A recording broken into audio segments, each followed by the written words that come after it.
It was a place where a man could start over, where a fortune could be made. Say every town has a story. Tombstone has a legend. That's Wyatt Earp. Made a name for himself as a peace officer. I heard of you. I'm retired. The only real law around here is the cowboys. The first time in our lives we got a chance to stop wandering and finally be a family. We're gonna have a future in this town. It's gotta have some law and order. I want your blood. I want your soul. Now the time has come for justice. You got a fight coming. I'll be there! The last charge of Wyatt Earp and his immortals. You tell them I'm coming! And hell's coming with me! Justice is coming to Tombstone.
I'm your huckleberry. Well, hello, people. Welcome. Ooh, you like that? Oh, yeah. White Bear's got the mustache game going in the background. I love it. It's beautiful. Hello, everyone. Thank you. And welcome back to MMM. We are here to talk about the 1993 action Western Tombstone. Actually, funny enough, I've seen this movie a million times, but it's been a little bit of time since I've rewatched it. So I have some commentary. I really like the movie, but I have some problems with it. Of course, it's not a perfect movie. No movie is. There's one thing in particular that drives me nuts about this movie, and we'll get into that, of course. But I want to thank everybody in the chat for showing up. And again, I always forget to do this, but if you want to check out some of the past reviews that we've done, we have some I'm still getting comments literally to this day about the Batman versus Superman thing. Like literally, it's just all attacking one specific person who was on the show. I don't know. But I got multiple comments this morning. But check out our past stuff. We have some amazing reviews of movies with some awesome panel guests. And please, if you haven't yet, go back, hit the like button too, because YouTube loves them likes. And then if you can, of course, leave comments, because I know that they like the comment. It helps push the algorithm. But thank you again. The panel is here. We have some guests. Yeah. One of them's not here yet because I think across the pond, Mr. Lance doesn't realize the time changed. So it's this daylight savings is throwing everybody for a goddamn loop. It's just throwing everybody off. So I did send him a message. Hopefully he'll be here soon. Zach's was supposed to be on the stream. He had some family stuff come up. Everything's good. He's okay. Everybody's okay, but things happen. But anyway, we are back. Gooch, my man. Hold on. Where's Lance? I don't know. I messaged him 3 times. I reminded him the show started at this time. I think it's the time difference for him. But he's doing his own stream, apparently. These fucking Brits, mate. Fucking mate. Fucking blokes. With the beans and the toast. He says that word in his book a lot. Blokes. These blokes. I messaged him. Hopefully he'll pop in. He actually had some really cool stuff to talk about. Had set piece stuff he was going to show us. And people he knew. But I'm messaging him. So, yeah, welcome back, Gooch. I'm sorry, Gooch. Welcome back to the show, of course. Oh, it's always a pleasure to have you on. We were talking about behind the stage in the green room that today was a fuck day. Today was a typical Monday, so I'm very happy to be with these beautiful people here to actually talk about something positive and nice. I had a case of the Mondays today, but we're going to get over that now. Sounds like somebody's got a case of the Mondays. I put my vagina away. Oh, I got a story for you, Vex, in the back room later. Oh no! Wait, hold on. Here he is, Mr. Lance. I'll be your Michael Sarah Berry. Well, welcome, Lance. Welcome, sir. Thank you. Somebody came and interrupted my Battle of Gettysburg and said, "We're starting now," and I'm thinking, "You're not. You're It's the time difference. It's the time difference. I went directly to his chat. Yeah. I love Thank you, you. Gord. Thank you, sir. You gotta round up those Brits, man. Yeah, fucking guys. Those damn red coats. Yeah. Anyway, Gooch, I was welcome like, to the Lance, show. we're dumping the tea in the water. We're dumping now. the tea. Yeah, take that, you lobster back.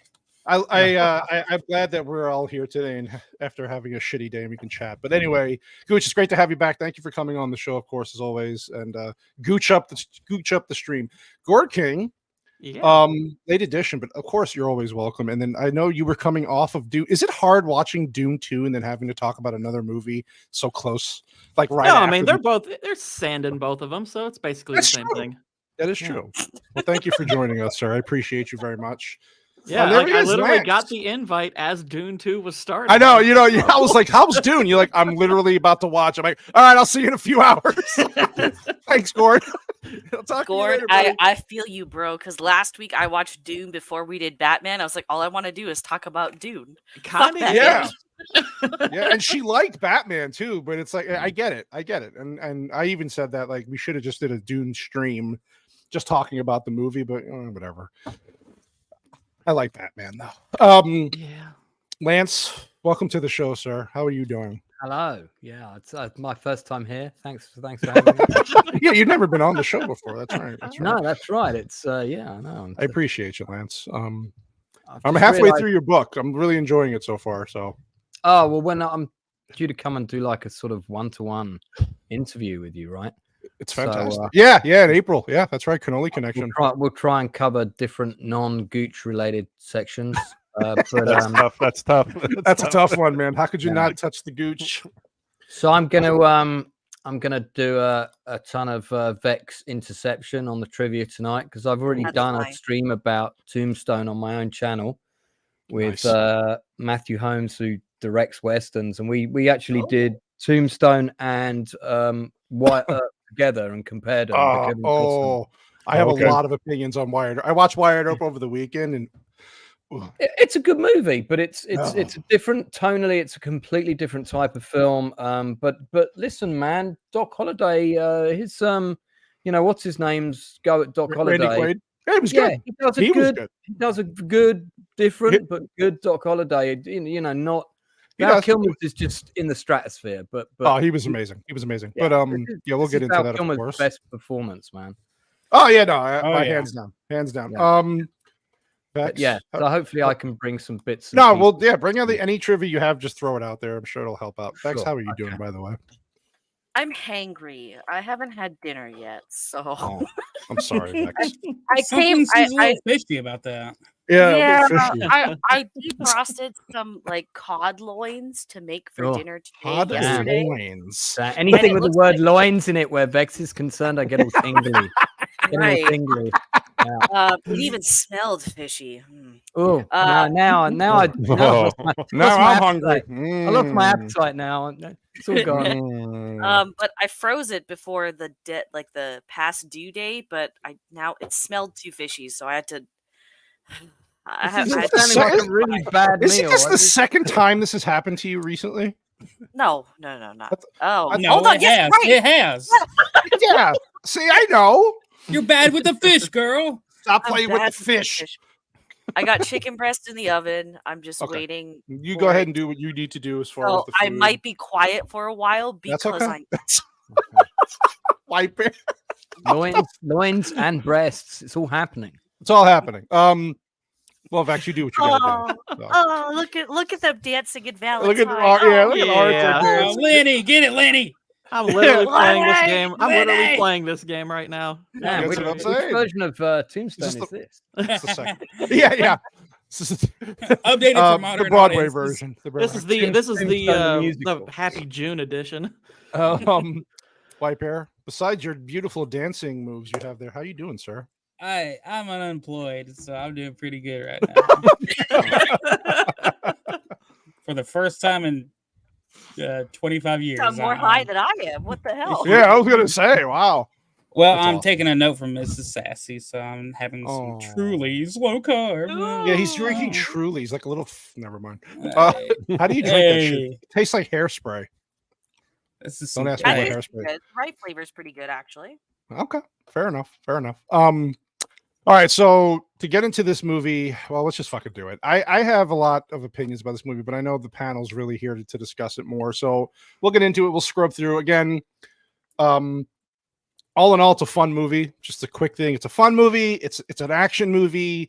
It's a kind of, I don't know where Westerns were at this point in the 90s, or if it was just like a dead thing and this kind of brought it back. I mean, I don't know if that's, but how They people were feel opposite about the East.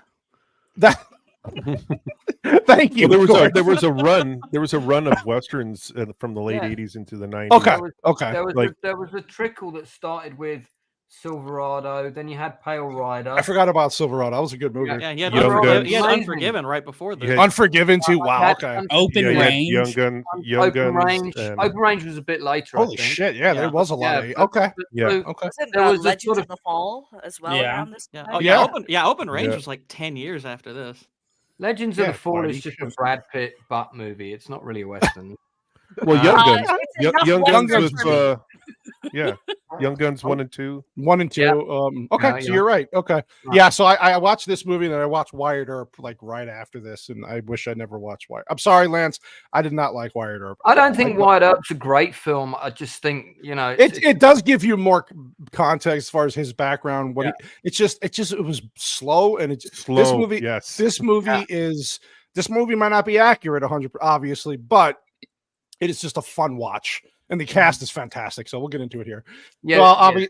Although I like how it starts off, by the way, with the them kind of showing the old school footage, and then talking about how they give you the year, they tell you it's right after the Civil War, and then they kind of go through about how people were just migrating west at this point, and all these little boot towns were popping up.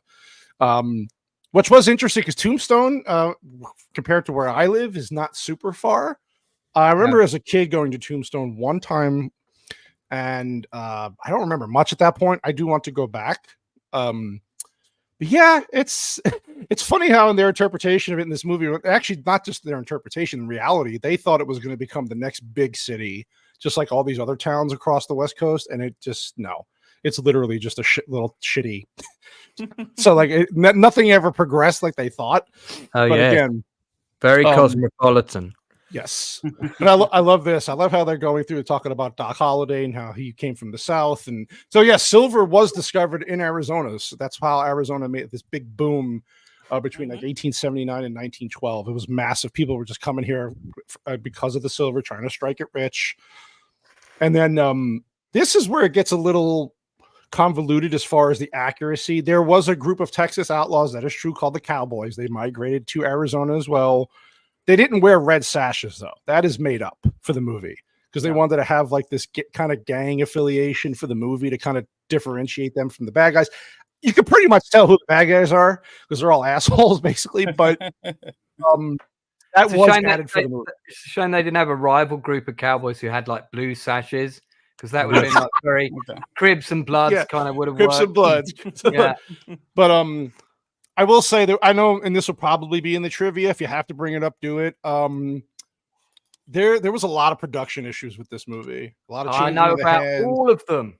Yes, I would rather Lance just cover all the production. Yeah, do it, Lance. Like if you want to, because I know that they had to switch directors halfway through. And do you want to cover how that, because that happened at the start of the film? I don't. Go now. Kind of scrub through it if you want to bring. This was the dream project of Kevin Jarre, who was really young at the time. I mean, he was born in '54, but young, for his a guy to do like it was his first big movie, and he wrote and was directing it, and they were 2 weeks in, and they liked what they were doing. They all got on with him and everything. Everybody liked him, but he got 4 weeks behind in the first 2 weeks. So he was so far behind because he wanted every shot to be perfect, and that's first time directors often make that mistake. Whereas you got to have a producer's hat on, you got to crack the whip. So George P. Cosmatos came in to do it, but by then he had a drink and drug problem, and I know somebody else who worked on the underwater movie. He did Leviathan. Wow, he did that. They shot Leviathan just before this. Okay. And if somebody can say the line in their best, meanest Mexican accent, "Oh my God, you're ruining my movie," can someone do that? Oh my God, you're ruining my movie. That's Why does everybody sound like Dracula when she does? Oh my God, you're ruining my movie. Yeah, Holmes, you're doing my movie. Holmes. Is this a picture of them shooting Leviathan? Does it better, even though Yes. even though Cosmatos was Greek. When I got told the stories about him by two different people, they both did impersonations of him, and they both sounded exactly like that. And he kept saying that line every time he had an argument with someone. And him and Backface is like never again, Vex. Yeah, him and Kurt Russell didn't get on too well, and they say that Russell ended up directing parts of the movie. That's a bit of a myth. It was wasn't the rumor that like Stallone was encouraging him to do it because they were really close at the time? And so the rumor was like Stallone was telling Russell take over the production of this movie because basically Russell was the one that kept the ship afloat. Yes, because there were people that wanted to quit, and but I think he was the biggest name at the time, and the people that wanted to quit, he kind of convinced them to stay on board. Him and Michael Biehn didn't get on too well. On the shoot either, but then Bean was going through his own issues at the time. So basically this film doesn't deserve to be as good as it is, and it came out really well. You can tell that a lot of the scenes that are in the movie are in the wrong order, and that's because they're using bits of stuff that Jar shot, most of which was unusable. And just a lot of the stuff that Jar shot is in all those compilation montages you get in the, towards the end of the movie, where there isn't really like one big action finale. It's just like, let's finish this. There's a big montage of all the other shots they've got left over. So it's turned out better than it kind of really deserved to be, considering. But and what's also really sad is Kevin Jar died really young. He died he was only 56. When he died of heart failure. So, what the heck? Sorry, I just sneezed. Okay. So, bless it. But I thought somebody found his death really funny there for a second. It's like, oh my gosh. No, this panel, would you be surprised, Gordon? I am Diabolical Souls. Kevin Jar wrote the screenplay for Glory. He just couldn't bear it. Yeah, and funny enough, I've just read Ed Zwick's autobiography, who directed Glory, and the funniest story in that book, which I'll mention quickly, is that when Matthew Broderick met Ed Zwick to discuss the script, he brought his mother with him, and his mother had 22 pages of notes for Zwick.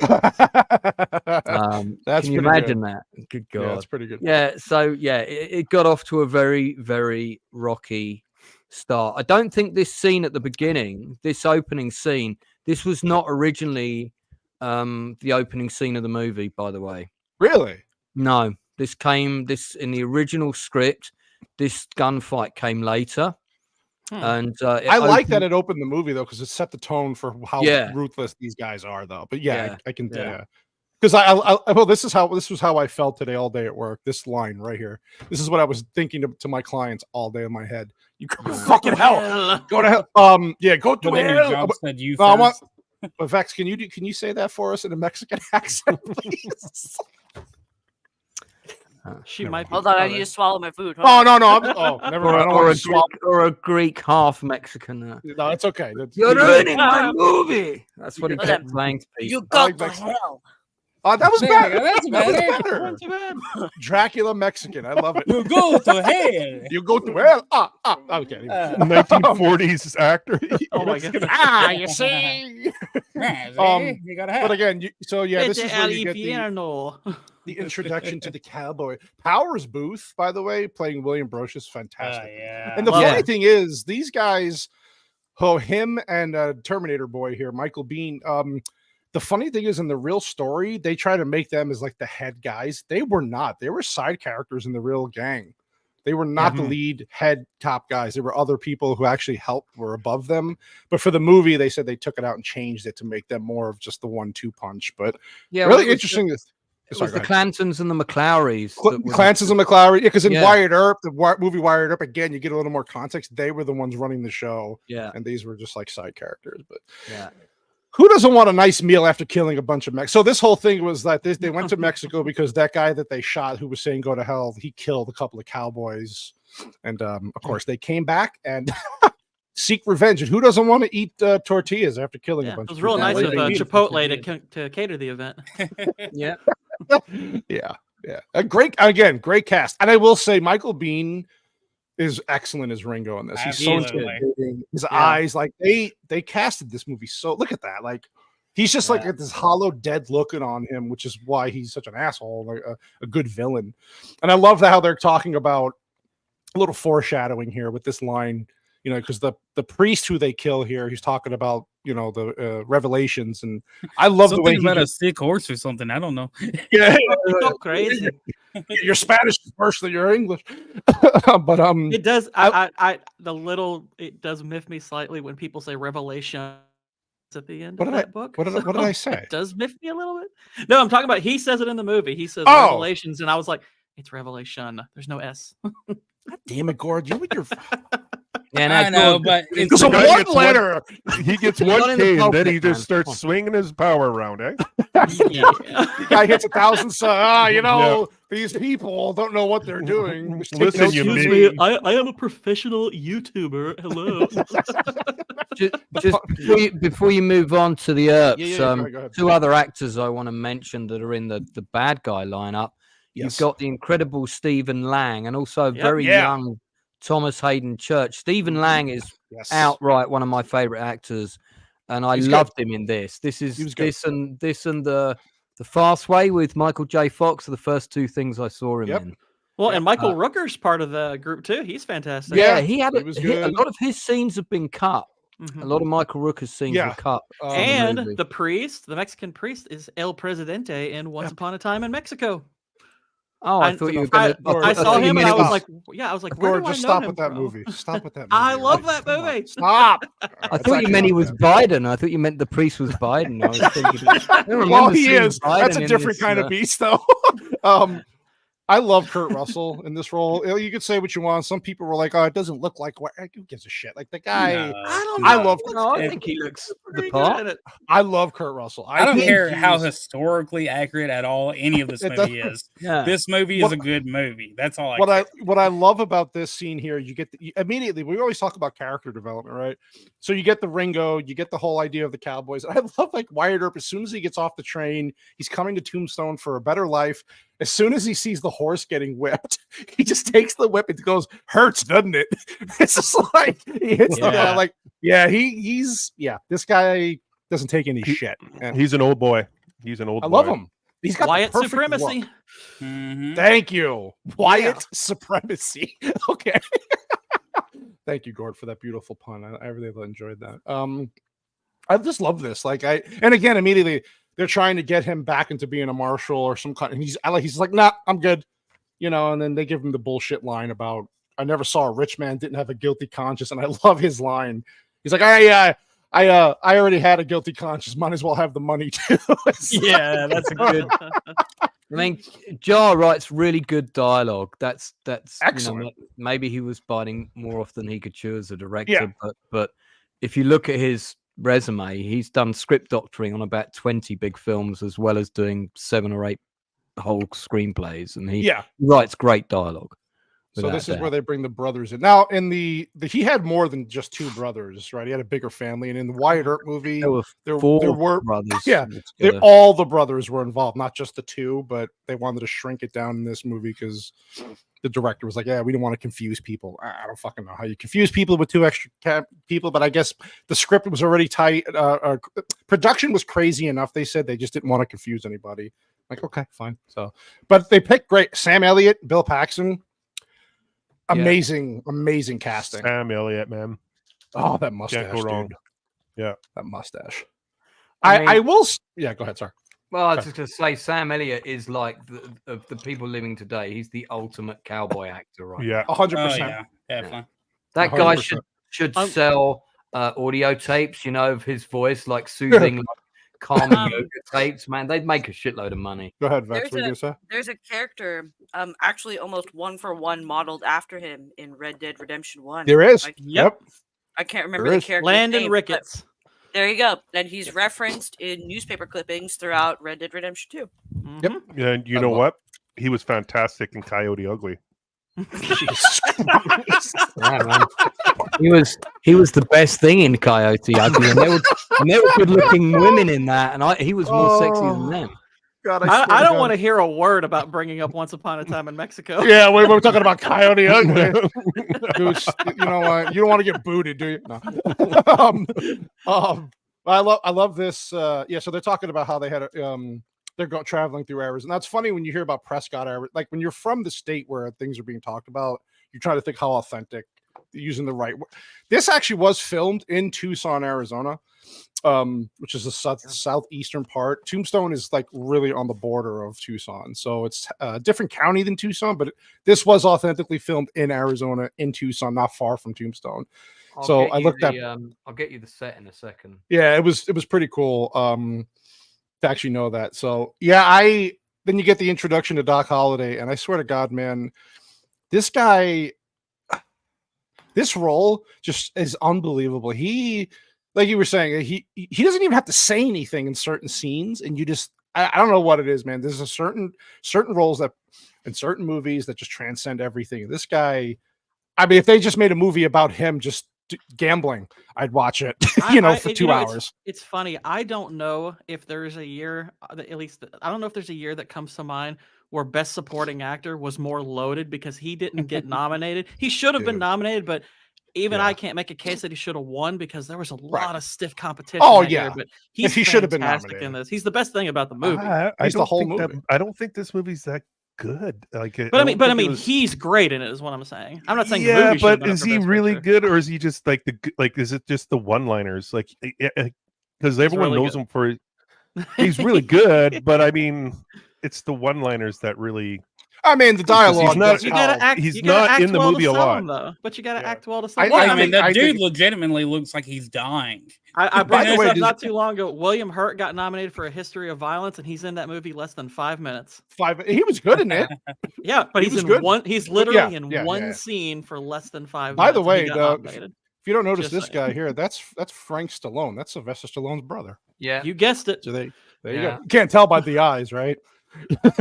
They have that stupid. Tell by the nose. Yeah. But I love how they do set this up because they tell you in the beginning he's a gambler, right, and all this, but they show you here how the guy, first of all, doesn't lose when he gambles. He's just so damn good, and then how he just basically steals. And I love this whole thing here where the guy's getting pissed at him because he thinks he's cheating. He's like, "Why, Ed? I don't think I can live with myself if we can't be friends." Whatever do you mean? Yeah. If you thought you weren't my friend, yeah, it's a great think setup. He was my friend. I just don't think that I could bear it. Bear it. Yeah. Then he stabs him because I love these words like "touch that gun and I'll burn you, skin that smoke wagon." They say later in the movie. See what happens. Yeah, I just love these they did a good job with the terminology of the time though. Like they stuck the lunger. They call him a lunger because he had tuberculosis. Like they use the proper wordings, the wording for this for the time period. And of course, he's a horny boy. Doc Holliday liked to get his dick wet. Let's just put it that way.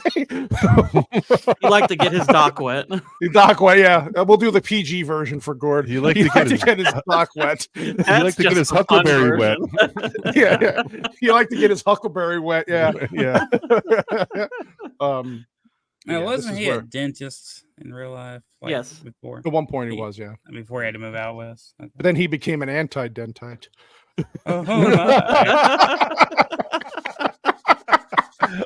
Excellent. Yeah. Look at this shot though. Look at these shots. They had some beautiful shots in this movie.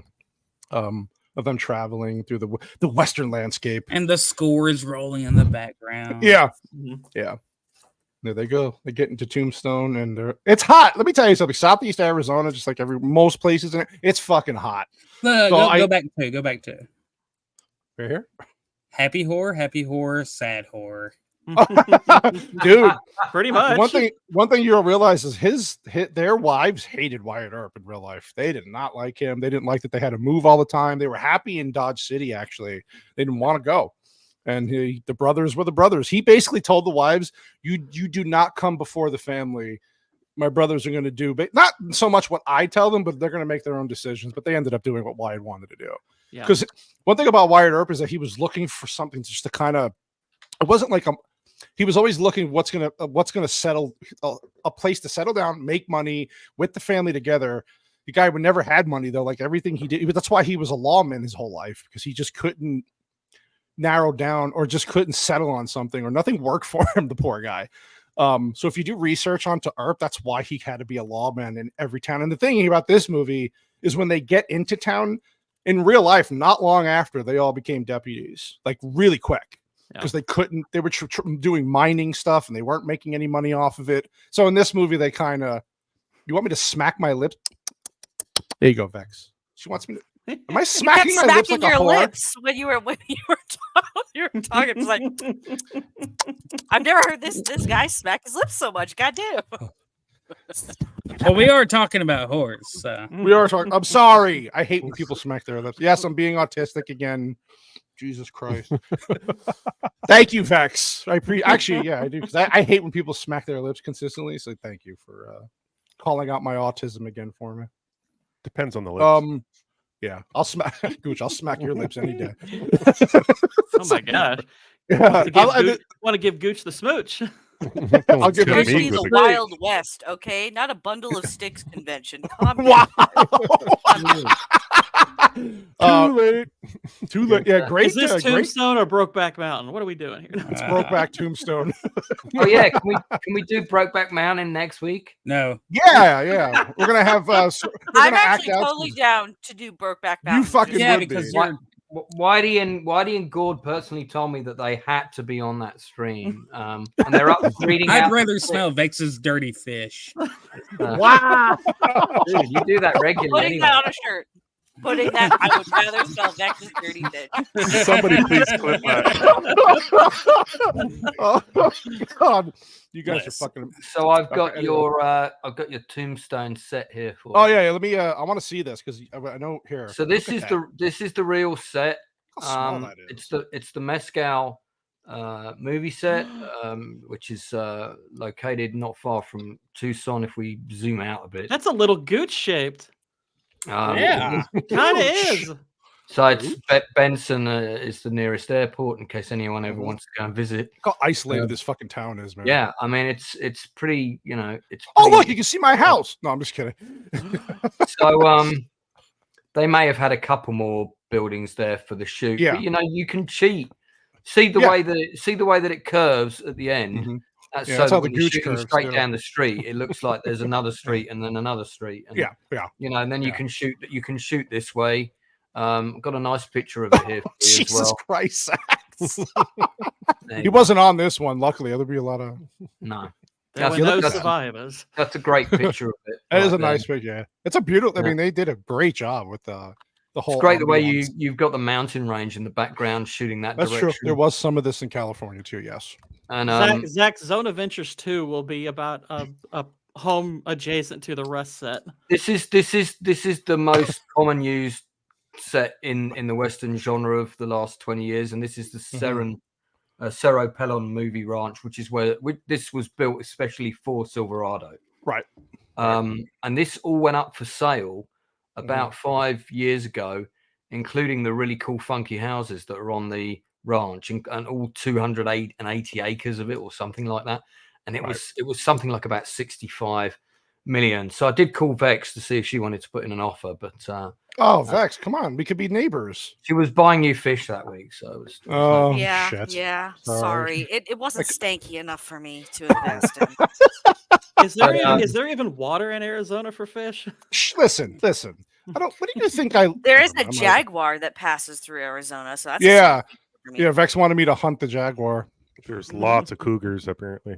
There was a ton of well. I like this guy that plays Behan actually. Behan, yeah, he was good. He was it's a nothing role, but he makes a lot of it. He does a good job. Absolutely. Yeah. This is. I don't know if you guys noticed this. What the fuck is that, Whitey? Oh my god. If you go back, Cannoli, you can see like the names of some of these shops, right? And they're talking about the bars. And if you look closely at one of the bars, it actually says Coyote Ugly. Are you fucking? Oh wait, is that say Gays Grocery? Woodhead Gays Grocery. Woodhead and Gays. Gays Grocery. You said Brokeback Mountain. You weren't kidding. You wanted it. You wanted it. You got it. Gays Woodhead. You know. I never noticed that before. By the way, when this guy filmed this, this actor John Tenney, he was married to Terry Hatcher at the time. Oh wow! Young Terry Hatcher, huh? Not bad. And they're real, and they're fantastic. And they're fantastic. I can't get over this Woodhead Gays. I'm never gonna fucking see this movie in the same light anymore. It's ruined for me. all I'm gonna think about is who's going into the gay Woodhead Gays. I don't know who's going in. I just know they're entering from the back. And it's always crying Arizona. You can really get ahead financially in that place. All right, so now that Vex ruined this movie for me, we're gonna keep moving on. Yeah, so there's the OK Corral, by the way. Right, that sign right there where the there's a can restaurant. Yeah, can. Yeah. So you have gay head and can restaurant within across the street from each other. A little fun fact, if you guys want. This movie actually introduced my daughter into the world. Yeah, you were saying that. Yeah.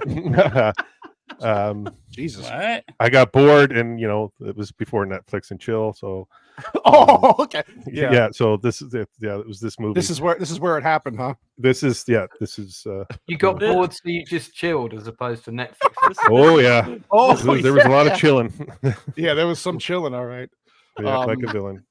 The Oriental. That actually was a real place, obviously. And that's the way they get invested in this. Not really how it happened, but it is for the movie purposes.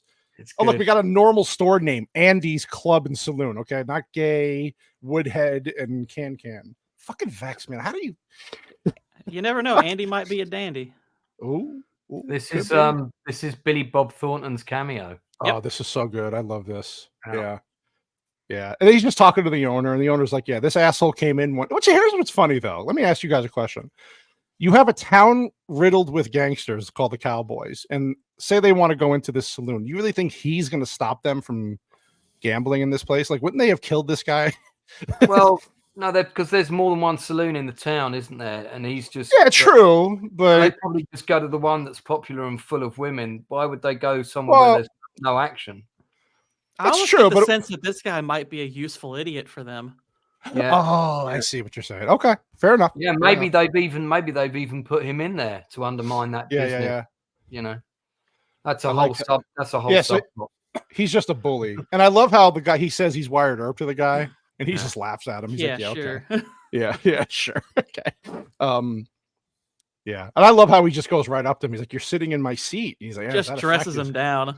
Yeah, I love this dialogue. Here you go. I don't need to go heel to get a bulge on a dub. So fucking of that time. I love that they do this though.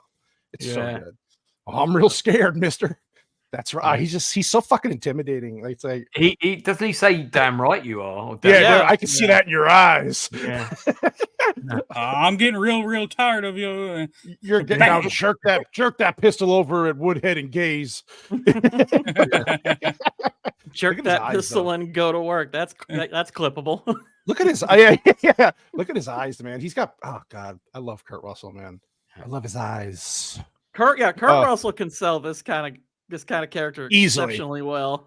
Easily. Yeah. And he never likes to use stand-ins. He likes to deliver all the lines for all of his fellow cast members close-ups. But I love how he just slaps the shit out of him to the point where he's like, you're just gonna stand. Right. So he knows that this guy's been through a lot of shit, right? He's not gonna take any shit from and he knows bullies, and he's just like, all right, it's typical, right? You go up and punch a bully in the face and they back down. And this guy typical.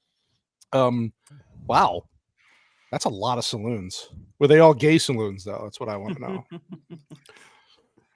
Well, some saloons were just little shacks. Like it was just like nothings. Yeah. Yeah. So like I wouldn't doubt it. Look at all the bulls. I love how he comes out. That's what I meant to say. God damn it, Gooch. Look at all the bulls. All the bulls. All the bulls. bulls. Let's go milk 'em, boys. Go milk 'em. A lot of bullshit. I love this. Where he goes, you hear Johnny Tyler, and you hear it's madcap. Yeah. Wyatt, I am. Yeah, so he's back in Tombstone, and I fucking swear to God, this guy. I love how Billy Bob Thornton's just standing there, and they're bullshitting. He's like, I forgot you were still there. Yeah. You go now.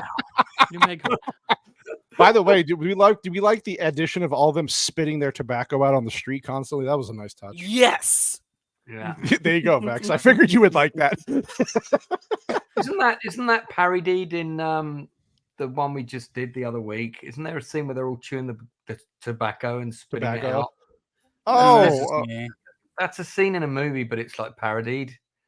That's Blazing Saddles. Is that in Blazing Saddles, or is it? I know what you're talking about. No, it was in. What was that movie?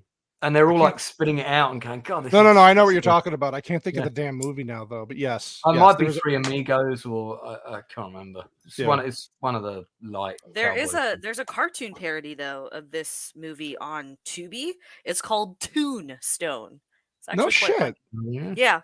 I got told you about it like several months ago because I randomly watched it. I was like, it's like an hour long, but yeah. Oh, it's good. Animated parody of this. Yeah, I enjoyed it. That store marked Crystal Palace that you saw in the background there. That's a Turkish kebab shop. They'd already got out there. They're already everywhere. Oh, nice. Yeah, this is where you meet some of the cowboy people. I love these names. That's Creek Johnson. It's like, what the fuck, dude? Creek Johnson. These names, man. Yeah, but they know Wyatt Earp because everybody knows. One of them called Texas Jack or something like Texas Jack. Texas Vermilion, Jack. Vermilion Texas Jack. There you go. There was Blue River Billy. There was Blue River Cabin Billy. Cabin Fever Chuck, and but I love how like the mayor or the what was Behan again in this movie? What he was the county commissioner. Yeah. Oh, you mean Blue Waffle Behan? Yeah, and then I love how I love how he's like telling Doc Holliday, and Doc Holliday's not stupid because this is just another mining town. And he's like, nah, we're pretty sophisticated for a mining town. Like we got clothes from Paris, and we're gonna be as big as San Francisco. And this happens, and I love this line. He's like, yeah, meet a pair very of your cosmopolitan. Yeah, very cosmopolitan. Oh God. Yeah, they got to hand over their guns here. So it's just setting up everything so well in the town and what's like. And then there you go, Billy Zane, baby, with a rocking head of hair there. Look at that. That's beautiful. Look at that guy. He had loads of his scenes cut as well, including the scene where he was. I'm sure he had loads, and he went to the game in. He definitely shopped at the Gay's grocery. Yes. She is one gorgeous lady. Yeah, she was cute back. Yeah, she was very Oh, Dana Delaney. Dana Delaney was. I feel like the storyline with her is one of the weaker parts. It's the one thing about the movie that I cannot stand, and I understand that in real life they had a very important relationship. They ended they were married for 47 years. I understand what they were trying to get. It just ruined the whole tone of the movie, and because you're trying to cram all this other shit into 2 hours, and then they add this love story, and it just becomes just corny as hell. I don't know. It ruins the movie. You can feel it. It takes it from like an 8 to a 6 to me. I was like, get this storyline out of here, and or do it better, or just I don't know. It was terrible. Have you seen the extended cut? This movie is an extended cut? The Snyder cut? Oh, yeah, no, extended cut. Wait, how much longer is the movie though? About another 15 minutes. Yeah. So what does it add? It's a couple of Billy Zane's scenes back in. Is it better? There's more with.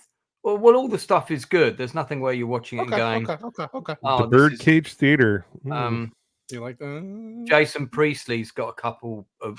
He had a much bigger part in the script originally. Dude, yeah, I see Jason Priestley in this back in 90 because my wife was a massive 90210 fan, and I'm like, how do you go from that to fucking? I'm like, that's Jason Priestley. So they took out his parts. Yeah, role was much bigger. That it wasn't there was anything wrong with his acting. He is actually really good in the film. It's just that they felt that the storyline between him falling in love with Billy Zane's character was all a bit superfluous. I guess Sister well, Boy if it was 2024 now, there would definitely be a lot more. That would be the main. They would be the main. Yeah. Why would so only have beautiful. 5 lines? They'd be going to the gay person's. What was it called again? The gay men's head. Whatever the fuck. The Woodley and Gay grocery. Woodley and Gaver. Yeah. I love him coming out and doing his Shieldwall. He seems to know a ton about this movie. Yeah, Shieldwall from Henry man. God, Shieldwall, you're just a wealth of knowledge tonight. This is interesting stuff. Yeah. What's up, Julio's in the house. What's up, buddy? Welcome all. You're all. Hey, Waylon Cephas is also giving some good knowledge because he used to live in Tombstone. Waylon, so Waylon. Thank you, buddy. Thank you, fellas. You're all awesome. Thank you. Yeah. I just saw the comments. Yeah. Yeah. So I guess I like here. Look. He's entranced by Billy Zane. He's just look at him. Fellow Canadian. This guy's like, go fuck yourself, bro. He's like, what the hell is wrong with that? Yeah, you go to hell and you die. Yeah, so that's just this is how I mean, yeah, like this was their reaction. That was basically me at the end of Dune 2. Oh wow! What a sound! Can you go back 1 second?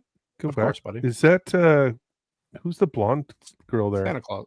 Oh, she was the actress or the character. The actress. That's it. Wyatt Earp's second wife. Paul, is that no? Who is it? That's what the hell's her name? God damn it! Dana Wheeler Nicholson. That's it. Yeah. Okay. Yeah. She had a drug addiction, which is funny in this movie. The character, not the actor. No, I'm sorry. The character. As far as we know, yeah. But in this movie, they made it seem like she always had it. And then in the Wyatt Earp movie, they actually explained why she started doing it because Wyatt Earp was kind of a piece of shit to her. So she was one of his prostitutes before. One of his what Sassy? How did you not know, Jason? They were all whores before they got with any of the boys. So. Wyatt Earp wasn't exactly a good dude. He wasn't a great guy. Yeah, they were assholes. They were. You GD pimps, And they hinted that. Meant it. Yeah, they hinted it like later on where he's like, I wasn't an angel. It's like, yeah, but they don't really go into depth. Where Costner's movie tries to go. Very much historical fiction. Yeah. Oh yeah. Which is I like this better though because at least it's fucking entertaining. Wyatt Earp was putting me to sleep. It's like enough. So, but anyway, I digress. Yeah, but he's got an infatuation with the actress, Dana Delaney, Wyatt Earp. And as soon as he saw her, it was like love at first sight. And I like how she's the devil. And I like how Val Kilmer goes, would you, what did he say? Would you sell your soul? Or no. He says, I'll be damned. And he says, you may be if you get lucky. If you're lucky, yeah. There's that, there's that look like, ugh. Yeah. I mean, she gives about anybody that look. Huh, man. Yeah. She looks like she could chew a lot of wood. No.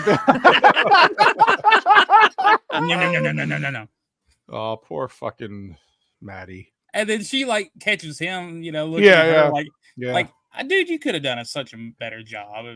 Well, yeah. But I like how was it Morgan? He's just like, yeah. What do you think happened? He's going through this philosophical conversation about what do you think happens? Yeah, he found a book on spiritualism, and suddenly he's like, there's this book I read. This is deep. And you see a white light, and like Kurt Russell goes, he's like, "What about hell? They got a sign there." That's pretty goddamn funny. Damn it, White! I'm being serious. I'm trying to be. Oh, there he goes again, Sam Elliott. There he goes again. Goddamn Wyatt, we gotta have some. I didn't know Oprah Winfrey wrote books back then. Well, I think she's been alive forever. That's why she doesn't look like she's aged much. Maybe she's not. She's an alien. 200 years a slave. Jesus Christ. Yeah. So when Maddie here's got. Was she taking opium? What the hell was she? Yeah. taking? Yeah. It's basically watered down opium. Snuff and opium. Yeah. Yeah. She's just like She's not happy. But then again, whatever. They're just headaches, Wyatt. She's just fucking down the bottle like it's Coca-Cola. Yeah, so Wyatt becomes a partner in this Oriental place because he kicks the Belly Bob Thornton out, and he's there. This place is packed. He's making money. See, that's the way to do it. You go into a place and you're like, how about 25% of all your earnings? And, Milt's just like, what the fuck ever, I guess. Yeah, fine. If you yeah, this is where they're talking about the girl, the actress, and like, he's just like, what would you do if she walked in here? And he's like, I'd walk away. This is where he was saying, listen, I wasn't an angel in the past, but now I'm dedicated to Maddie, which is bullshit. Because he really didn't like her. He just kept her around. It's true in real life. He didn't care about her. He just brought her along because he felt bad. Because she gave up everything back in Dodge City for him, but he didn't give a shit. So they like Gord said, they've taken some liberties here, but they're trying to make him look like a better person than he is. But yeah, there's where she comes in, and I like how Wyatt Earp's face is like, oh shit, like now what? Yeah, but he stands strong. He thinks with his big head, not his little. Wait, maybe it's the other way around. He attempts it here. It here. Yeah. You are an oak. Yeah, and then and then I like how Jason Priest's like, yeah, come sit at my table or on my face, please. Yeah, and this is where you get the gang. I like this. I'll show you a real priestly time. I love this scene because you got Booth. What the hell's Booth's character's name? God damn it, I'm so old. William Brocious comes in and he's just like, I heard you, and then immediately, I'm retired. Don't worry. And then and fucking Ike Lanton, this piece of shit in this movie. Law don't go around here, Sam. Hey, law dog. I heard you the first time. Dude, I haven't went a year of my life without saying that to my brother. Like, law don't go around here. Law don't go around here, law dog. Yeah. So he wins. Yeah, I like how and I like how now Doc Holliday was a drinker, a gambler, a partier. He really, were cowboys. I'm pretty sure there was a few that. Isn't this where he beats them at cards? Yeah. So, William Brocious wins. They have the little where they do like the trick. He does. Ringo does the gun tricks, and he does the little cup trick. They speak Latin to one another because they know who each. They know that. Yeah, they know their reputations of each other, and he, I love how he goes, "Are you retired too, Ringo?" And Doc Holliday, I'm in my prime. He's like, "Yeah, you." I think this scene's called Two Cowboys, One Cup. Yeah. Yes. Perfect. This is where it all started, Gord. This is where it all started. It was an entertaining. I like this cowpoke after all, That is true. Yeah. Look at this fucking. That's my boy Ringo. I don't like them blue people. Yeah. So he's swinging his big dick gun around, and I like how he goes right back to it with this cup. I really love kind of the subtext of the scene because he's doing this stuff with the cup, and everyone else thinks it's really funny. So he's kind of forcing Ringo to, kind of chill out, but at the same time, he's like Ringo and him understand that he's insulting him. Can't really do anything about it because they'll look bad in front of everybody. And I love it how he's speaking Latin and Ringo picks up on it right away, and he's speaking back, and he's like, "Oh, I really hate this guy," because he reminds me of me. He even says it. He reminds me of me. So, well, boys, I don't want no fighting around here, no matter what language it's in. And then there's the Dana Delaney here, and she's just like, "Oh, what's that guy's name?" And I like how he's like, "Oh, I think he's married." And she's like, I don't give a fuck. Like, I'm gonna get me some of that Earp mustache, baby. See, I'm an actress. I'm just like one step ahead of a hooker. Yeah. Like, don't. So, you have these good scenes, and then, God, this is where the movie, you throw this scene in here where they just happen to meet each other miraculously. She's stalking his ass, dude. No, I know. He wants his oak. Fucking stupid. I hated this whole scene. I don't like it. It was an oak. And she's also, isn't she riding side saddle? In these scenes, so which is I mean, she would have fallen off big time. Wish, especially on. She's like, oh, I mean, then it shows them chasing, just riding their horses, the frolicking, and it turns into a fucking romantic comedy all of a sudden.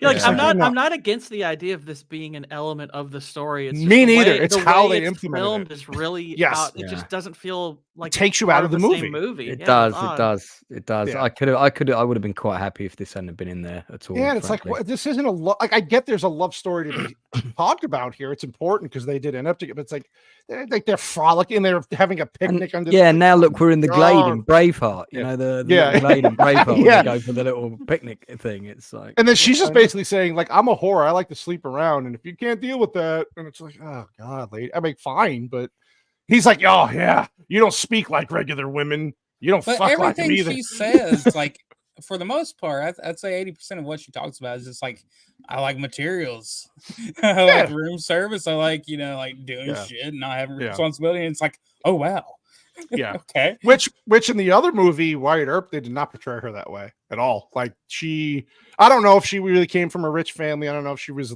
this totally different contrast of character development in both movies. I mean, night and day difference. Here they played up that element you were just talking about, Whitey, in the other movie. Nah, she was kind of just a whore that slept around and she fell in love with Wyatt Earp. It's like, and then just it was really This was weird. almost Jennifer Connelly. No shit. Oh my God. That would have been awful. Yep. Oh God. 90s Jennifer Connelly. Yep. Oh wow. I don't know if I mean, Bit young. We've Bit seen young her for ride that. a horse before, so oh yeah. Oh, we all have. Best scene in the movie. And he's just like, oh, you're different. And he's like, oh yes. I love this scene too. I like this. I like how he's riding in with the sunset, which comes into play later when he talks about the hell's coming with him.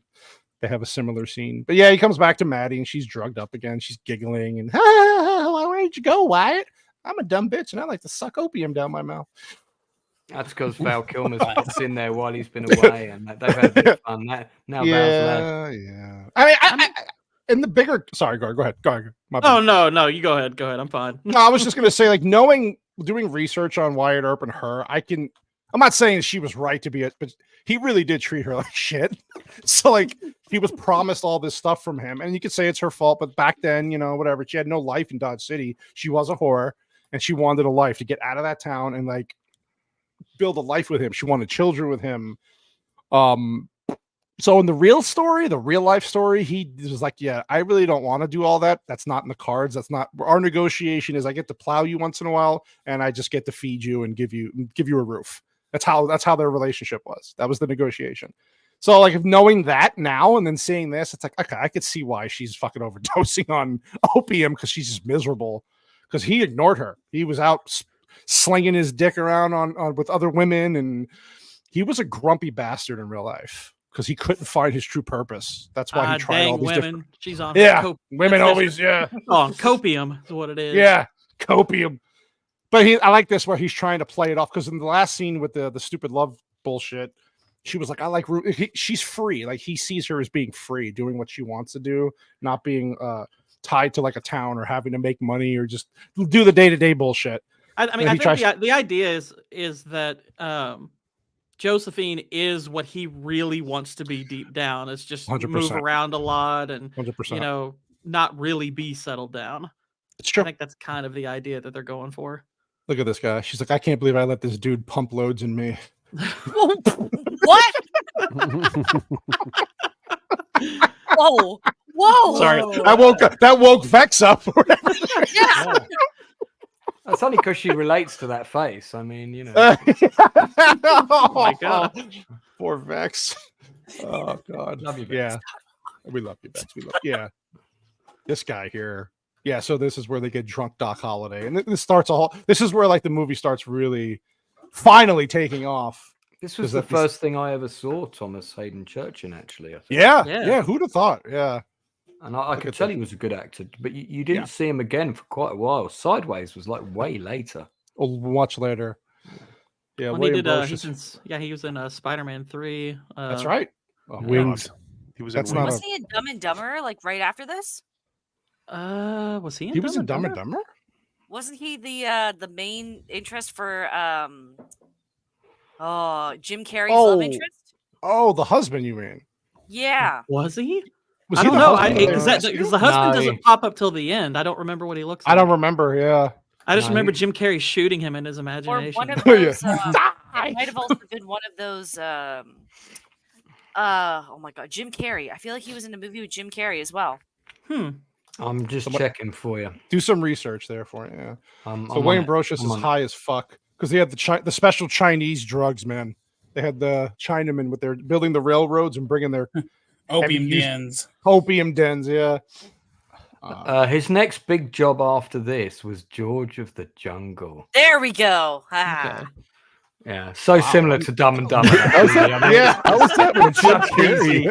It's such an easy mistake to make. Oh God! one of those movies really sticks in your memory. That's for sure. Yes, it's like something. Oh, George of the Jungle for sure, ladies. Am I right? And believe it or not, he was in George of the Jungle too. That makes it all the more perplexing that you would mistake that for Dumb and Dumber. Because Jim Carrey without a shirt, I don't imagine Jim Carrey without a shirt has the same effect. No, maybe for you it doesn't, but come on.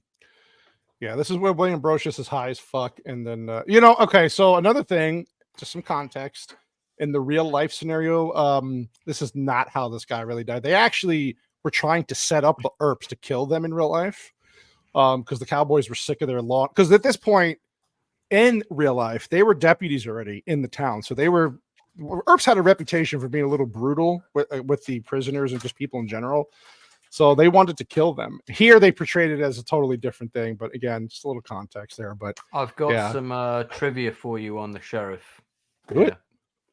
So Poor if you guy. want to put the picture up I showed you.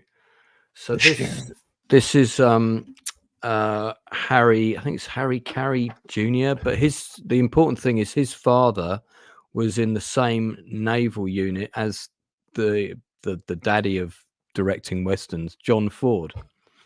So his father and John Ford were best mates, and that's how he got his job starting in the westerns. So this guy is one of the oldest Hollywood western actors that was still alive at the time they were shooting. Wow.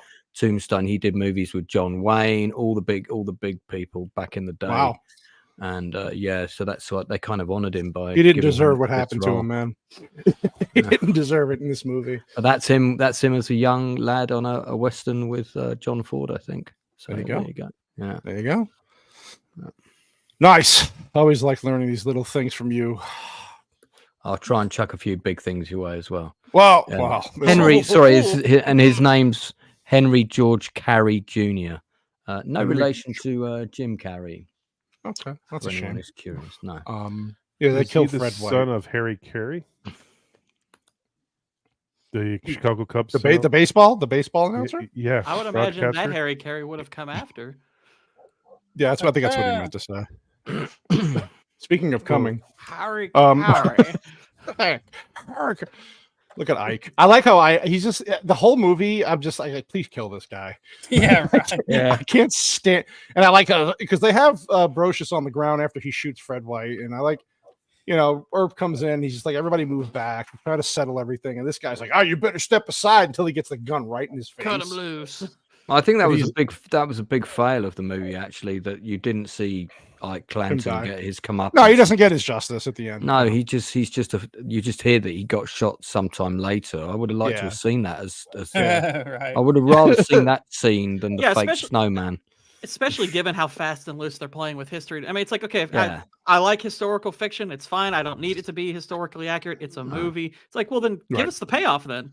Yeah. Not him throwing his red thing sash around, and it's like, come on, dude. At the end, he goes, Wyatt Earp eventually turned into Optimus Prime. Oh God, yeah. So this is so there's a whole trial that happens, but you don't see in this movie. But William Brocious. Yeah, and then this is where you start to see Sam Elliott's character start to get it, like his conscience is wearing on him. He's just like, he just looks down and he's getting angry because he doesn't feel like they're doing enough to protect the town at this point because they're making money and everything, but he sees the crime that's going on. He sees all the bullshit with the cowboy gang, and he's just like, what the fuck, man? Like, I can't just make money off these people and let them suffer under this group. So apparently they've caught more ducks than they have cowboys. Look at all those ducks. I was gonna say, yeah. And then this guy is this guy wait, is he the mayor? This guy's the mayor, right? Yeah, that's our buddy, the stepfather in the horror film. Yeah, so he's also trying to. He's a John Locke on Lost. Ooh, yeah, that's right. That's right. Terry O'Quinn is the name of the actor. Terry O'Quinn. Yeah, yeah. So this is where Elliot comes out, and he's just like, "All right, enough of this shit." He becomes a deputy. So they're putting all these laws about not having guns in the town. It's of course it's stirring up a lot of shit. Yeah, yes. You can't carry a gun. You just can't carry a gun in town. It's like, dude, no. This is the Wild West and it's Arizona. Don't fuck around with our weapons, man. That law would go down so well in Texas today. Yeah, really. Right. Yeah, it's. You just can't have your guns in town. And by the way, where do I get this shirt that Wyatt Earp's wearing? Look how sexy that is. Look at that. The low cut thing going on. I mean, really, what happens probably here over is at the gay store. I was gonna say what happens here actually is pretty close to real with what happens with other gun-free zones. Yeah, you're not 100% wrong.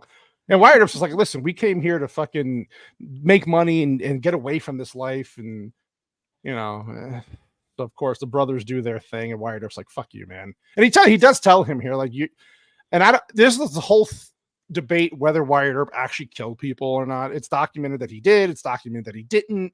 So it's a whole mystery, right? But in this movie, he says that he killed one person. He tells Morgan, like, you don't want to know what that feels like. You trust me. And yeah, I can imagine. But here's some singing.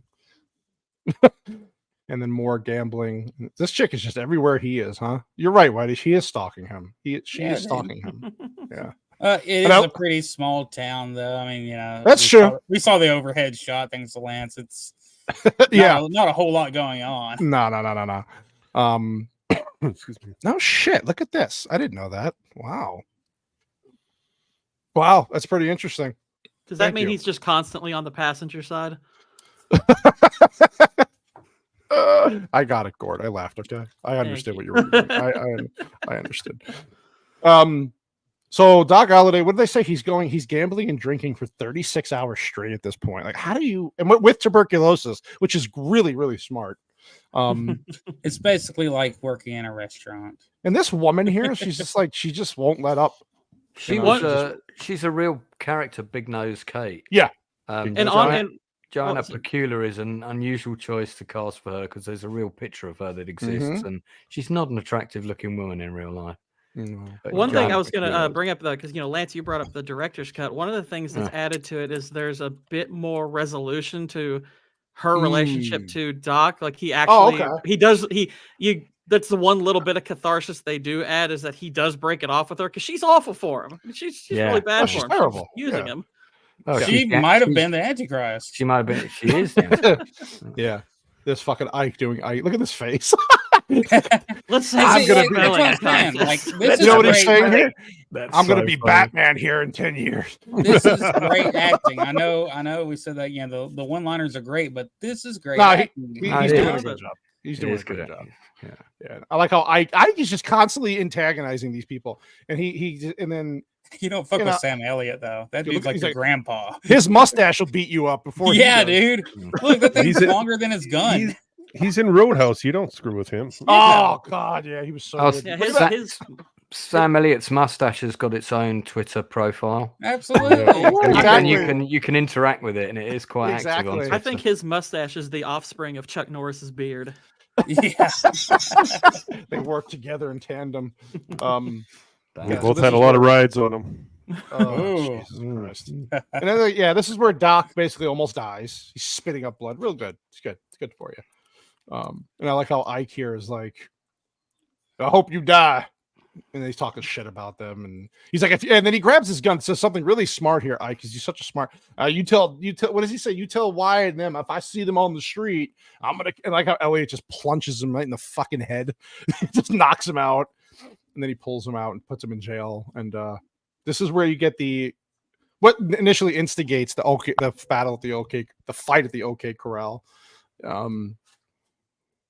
And this fucking guy too was an asshole. He bumps into Wyatt Earp here. He's like, I'm not your kid. He's like, take it easy.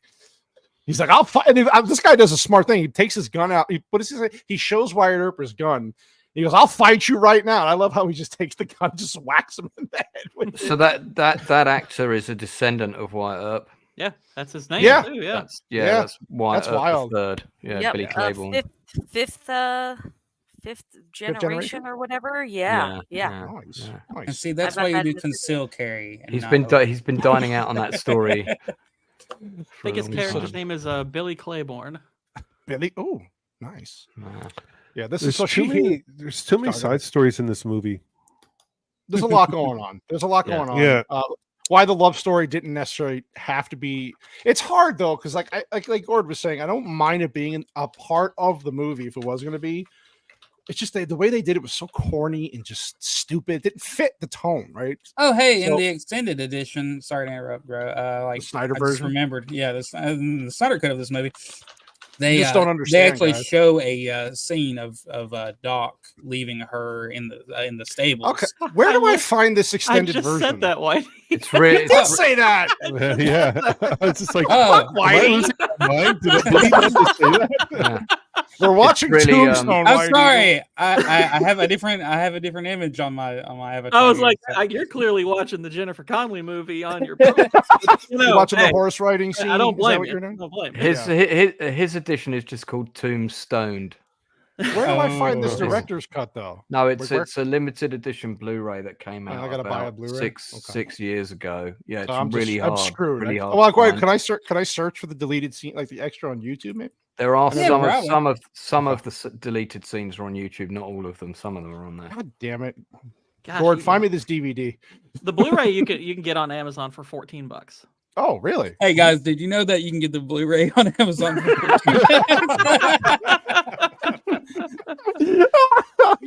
Fuck, I like what? Whitey, Just so you guys know, Yeah. What's up, just so you guys know, you can get this on Amazon for $14. Oh shit! Oh god, you guys! I wonder if it's going to be in the trivia.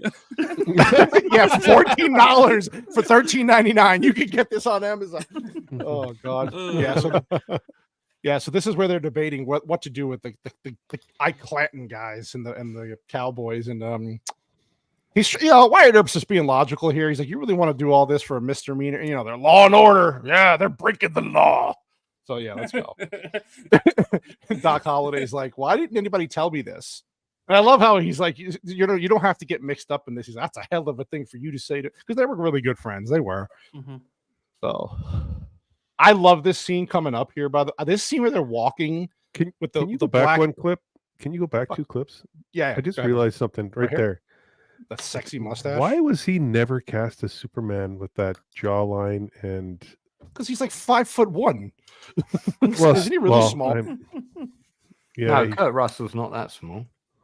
yeah, How tall but I is he, mean, I would say he's like about 5. Oh, wait, Shield Ball's got something He's to like say. 5'9". Shield Ball's got something to say. Thank you, Shield Ball. Thank you. Apparently, Kurt Russell was doing westerns before Sam. Wait, Elliott. what can I buy off Amazon for $14? Well, today's your lucky day, dude. Did you know you could buy the extended cut of this movie for $14? It has a scene in it Oh. where apparently Doc is breaking up with. Bex is like disappointed now. She's like, never mind. I thought it was gonna be a gun or something. Also, Kurt Russell is 5'11". Yeah, Oh, so he's not that short. small. man. Okay, He's not That's short. not. It's not But he- Superman height though. But he has that look. Like if you take the mustache off, obviously, but he has a look to him. Like Young I'm Kurt just Russell wondering. doesn't look her. I agree. Yeah. I Morgan- think it's probably because Christopher Reeve and him probably were around the same age, and Reeve beat him out. Yeah, Reeve would have just been wrapping up the role as Superman around this time. Reeve was a perfect casting for Superman. Yeah. Thank you, Waylon, Waylon. for the super chat. And yes, Morgan Earp in real life was an actual full-on gunfire. You are correct. Thank you, sir. Appreciate you. And so, Yeah, you were saying about before we went off on the Superman tangent. You were saying how you love this shot when they're walking. I love this shot. through Yeah, the shot where crowd. they're walking, right, and the music. You have the And- drum music in the back, and my dad is a lunatic. He's like, I want to buy one of these trench coats and go do what? It's 114 degrees here. Like, what are you gonna? The full length, the full version of this sequence is played at the end of the movie with the credits, Yeah. which presumably everybody's picked up on. And what you get here is the 10-second version, but the idea was for them to walk through the whole set to get to the corral. And it was, and so that whole long sequence that they had at the end of the film was originally supposed to be here. Oh wow, okay, I didn't know that. To give you this really like big build-up lead in. It makes sense. That was a big thing back then because like Reservoir Dogs did the same thing. There was a few movies that did that kind of like gang like guys. Well, wait, did you say? Were you going to say gays in New York? Is that what you? No. I love the way Val Kilmer like takes his coat off. He got the shotgun, and he's got the shotgun, and this gunfight is so well edited. No, it's great. It's great. The only thing they didn't do correctly is that Doc Holliday did get shot. He had a bad flesh wound from the shootout, but he just walks away unscathed. But whatever. Like Gord said, whatever. I mean, take some liberties. It's fine. Yeah. So this is where and I love how this all starts because they're like, oh, we don't want to do this. And I love the close-ups of the eyes. Yeah. Right? And I love how, you can't see it, but he winks. Doc Holliday winks at the other guy. And I love it. He's like, oh, God. He knows what's about to happen. Yeah. He's like, I'll see you down at the gay store. Yeah. And then he goes, did you know you could buy this DVD for $14.99 on Amazon?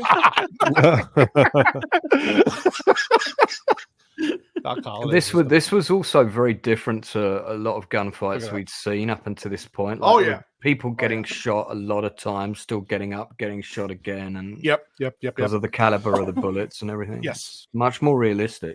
I've got you now, you son of a. You're a daisy if you do. It didn't last very long. It didn't last very long. But that's kind of screwed up. Like if what Waylon's saying, like part of this movie is. Oh, Waylon saying about Morgan or about being being a real gunfighter. Yeah. Like part of this movie is Wyatt's regret that his little brother has got thrown into the shit. Yeah. And acting like it's a big deal, like you don't ever want to feel that way ever. Yeah, but he really was an actual. He's probably a better shot than Wyatt, Yeah. Well, it's Hollywood, goddamn. And then this part's funny too because Behan, actually, they do get arrested. The whole. Did you just call him him? I said I'm sorry. Was I being? Was I assuming his genders? Was I pronouncing him? Behan. Oh wait, hold on. Zax has got it. I know a guy who catches this on Blu-ray for $49. Oh my gosh! Thank you, Zax. But the funny thing is that they actually did get arrested. There was a lengthy trial that they got acquitted on, but it went on for a long time, This did happen though, where even in the other movie and just reading about this, he did tell Behan, "I'm not getting arrested today." They put it off for a while because Wyatt Earp just wouldn't allow it. And eventually, they came to his house and they said, "You have to come to jail. Like you murdered people." And so I was like, "Yeah, but did he really?" Poor Maddie. Poor Maddie's in the middle of this love tryst. I like how he's just standing there looking at the other girl, and then she's like, "All right," and then she just runs off. Like, "Fuck you, Wyatt. I'm gonna go take my opium." That was awkward. Yeah, it's so awkward, and it's not really his fault. She was there in the middle of it. And of course, like I said, none of this is gonna be historically accurate, but not all. Way, it just some of it was, but not all. It's just hilarious the timing of every time that she rolls up or sees him. Like this he's is over true. there just gawking. This is true. They did have a lot of wasn't connections. Spending so much money on opium, she could buy the extended edition for $14.99. Yeah, dude. Apparently in Canada it's $49.99. So thanks, Zax. They don't like America. No, they don't like it. Yeah, this is where they're protesting, obviously. And I like how here, like knowing that he was a gunfighter, and here he's like, "Yeah, you were right. I know, Morg." In real life, he'd be like, "Wyatt, you're a pussy. I've shot more men than that in a weekend." Yeah. Credit to the Cowboys for an actual peaceful protest. Yeah, there's Jason Priestley doing his, "Hey, I don't want to talk to you. Those were my friends." And then they were like, all they ever do was make fun of him. It's like, well, he was accepted though, You could sense the guy had he's a little soft in the loafers. He liked to go to the gay man shop a lot. So Cowboys are my friends. You boys are gonna catch these hands. Oh God. Yeah, this is where Ringo's drunk and he's in the middle of the street. Like, I want to kill you all. And Doc Holliday approaches him and he's like, "Yeah, I'll fight you. It's cool. I'm here. All right. I'm your Huckleberry." Yeah, I'm your Huckleberry. I'm here. Yeah, and they know that obviously Johnny Ringo's no state to fight this fucking guy. Doc Holliday's got a reputation for a reason. And, yeah, and then he's like, now, and they're setting up here. Now's not the time.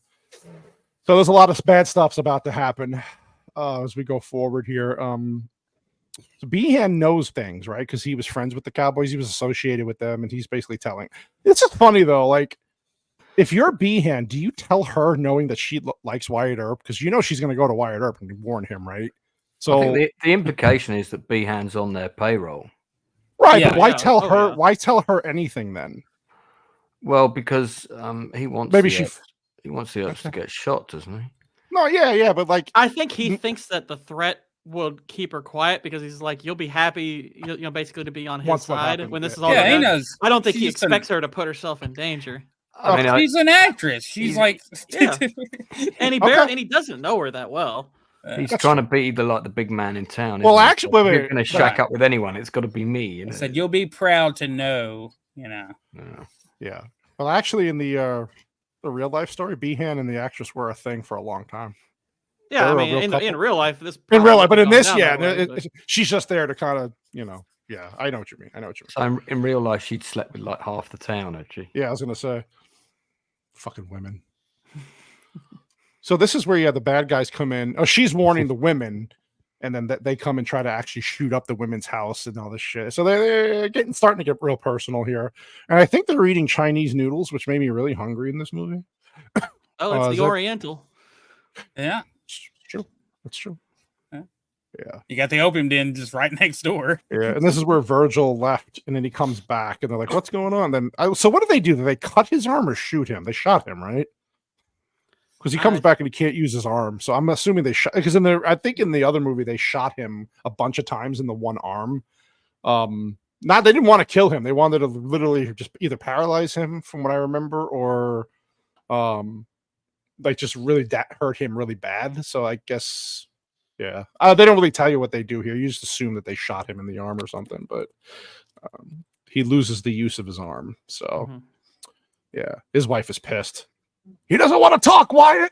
I don't blame her. I mean, all this shit's kind of happening, because, well, the thing is, though, it's like they didn't have to become deputies either and get themselves involved. This is what he was kind of warning them about. Like, this is why I didn't want to get involved in the first place. But what's the right thing to do, goddammit? Let it all happen or fight back? I don't know. Yeah, this is where McMasters and these other guys are like, yeah, we're done. We know they shot at your women. We're not part of this group anymore. And they throw the red sashes down. And then, yeah, this is where all the... It is a little he comes in, he's like, if you need me, it's like, I think they need you tonight, dude. Yeah, they kind of need you, bro. A good time. I found that all a bit weak. I've got to be honest. Yeah. But you had to remind yourself, who the heck is this guy again? You're right. They did have more scenes that were cut, so it's in the. By the way, you can get that cut for $14.99. It apparently has a scene in it where Doc is breaking up with. Yeah, I've heard things. And the whole time the dog is barking, like somebody hit that dog with a bottle. Yeah, fuck that. This is funny though, because this is an hour and a half into the movie, and we're kind of like. You're getting down to it. So they kind of speed through this part where all the bad shit starts happening to his family. Because they have a lot of stuff that has to happen in the last 30 to 40 minutes of this movie. Which I don't, again, it is what it is, pacing what it is. But some people felt that they should have spent less time on the love story and more on kind of this setting up for what happens. I agree completely. The love story was naff. It was just stupid. It was just stupid. I mean, have him have the affair with the woman and end up with her, but we didn't need horse riding. Well, that begs the question: would you rather, instead of a 4-hour movie about Wyatt Earp, would you rather see a mini series about Wyatt Earp?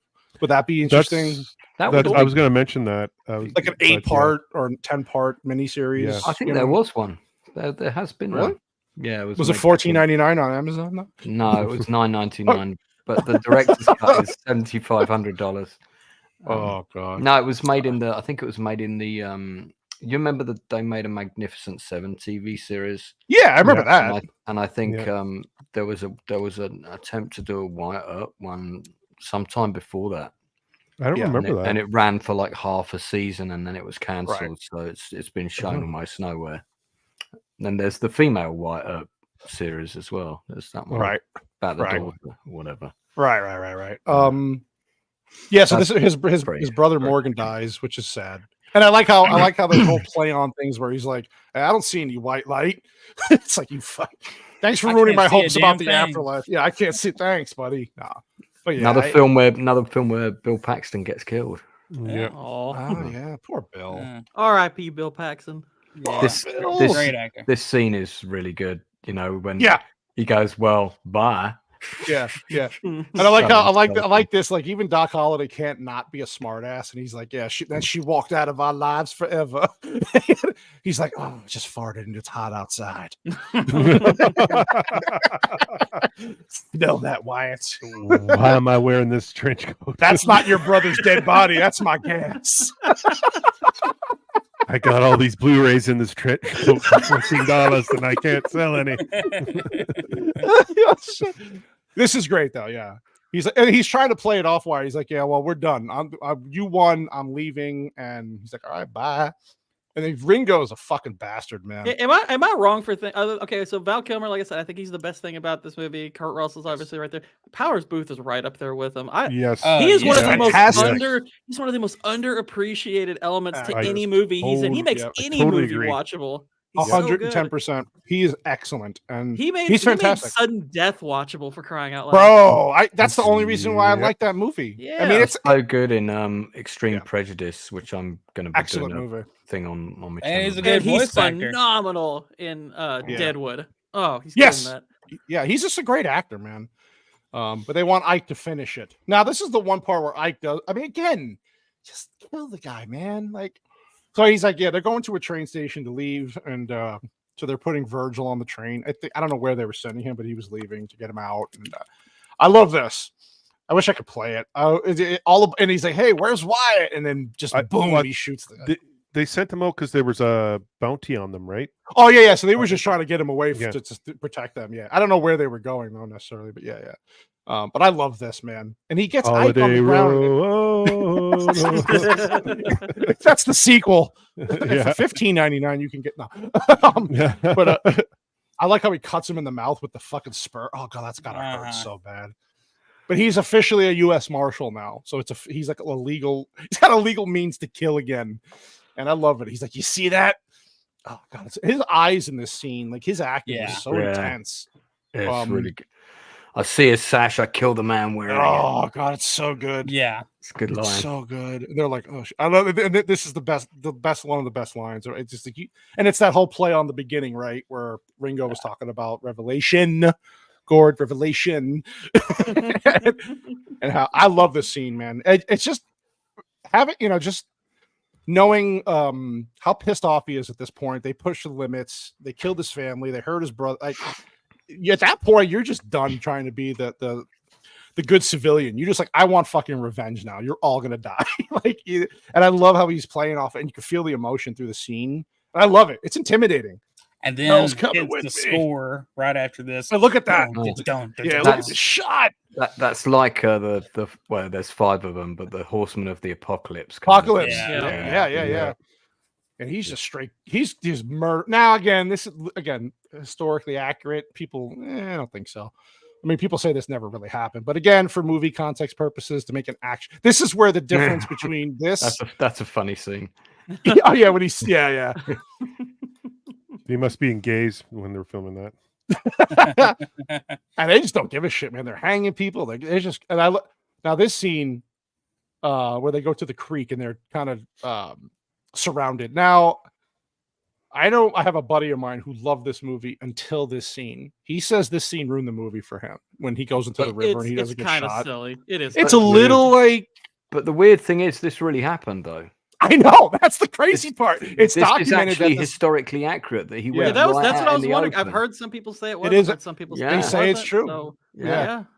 The problem is it's been done in so many Western films, like The Higher Ground, going from the lower ground. It could have been shot in a slightly more realistic way. Yeah. I mean, the guy's getting shot close right. So we're like the stormtroopers in Star Wars based off of the cowboys in this scene. My gosh. No, I mean it's entertaining. He's just pissed, and and I love this scene. They're like, "Where is he?" Yeah, walking on water. He's over there walking on water. And this guy's like, if it were my brothers, I'd want revenge too. And I like how Holiday's like, it's not the revenge, it's a reckoning. It's a using that lingo. Yeah. And poor Doc. You feel bad for Doc here, right? Because he's like, they're like, why are you doing that? Yeah, he's like, you're dying, you're sick. And he's like, why are you doing this? And he's like, Wyatt Earp's my friend. And they're like, well, I have a lot of friends. Poor Doc's like, I don't. I just want to give him a big hug. Well, never mind. He has tuberculosis. Maybe not. But... yeah, this is like this subplot here where Wyatt's it's like, this guy's dead. And I'm like, I get what they're trying to portray here. It's just fucking so weird. Like, you just throw this in. The original sequence with this was that there was an action scene where they chased after this coach. Which we don't see. Which they thought that Earp was in the coach, and they opened fire on it recklessly.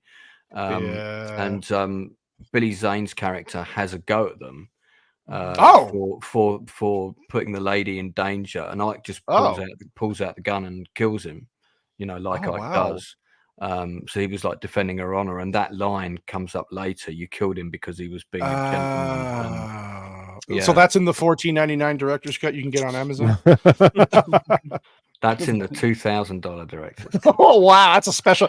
And I like how Jason Priest is like, "You killed my future boyfriend. I hate you all. I'm going back to the gay store now."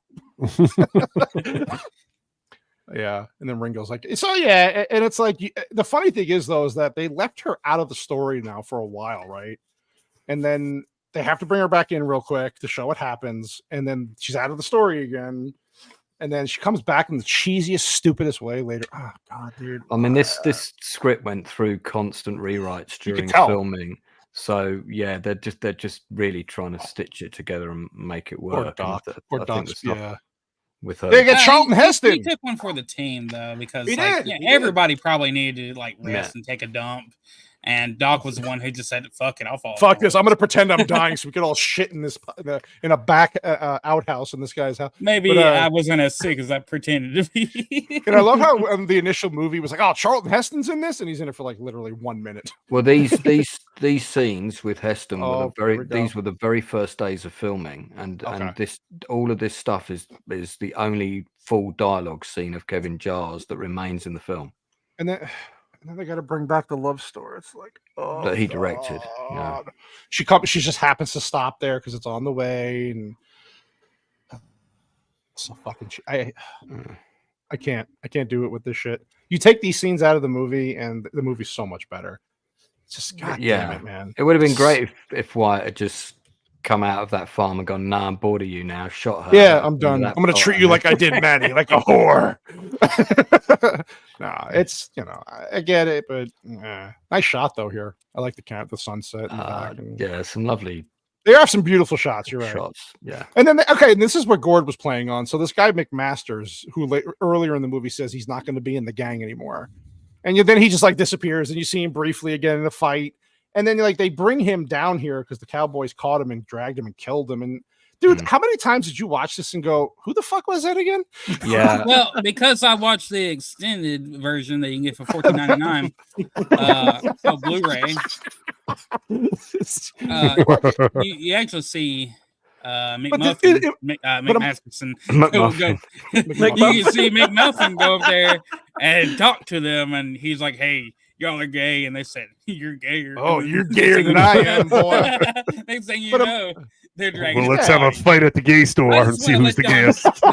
Let's go to the gay saloon and see who. Never mind. But am I wrong? It just felt weird. No, you're not. You're not wrong, because when I saw this at the cinema, I remember us all leaning in together and going, "Hanging, who was that? Yeah. Killed?" You're like, I'm supposed to care.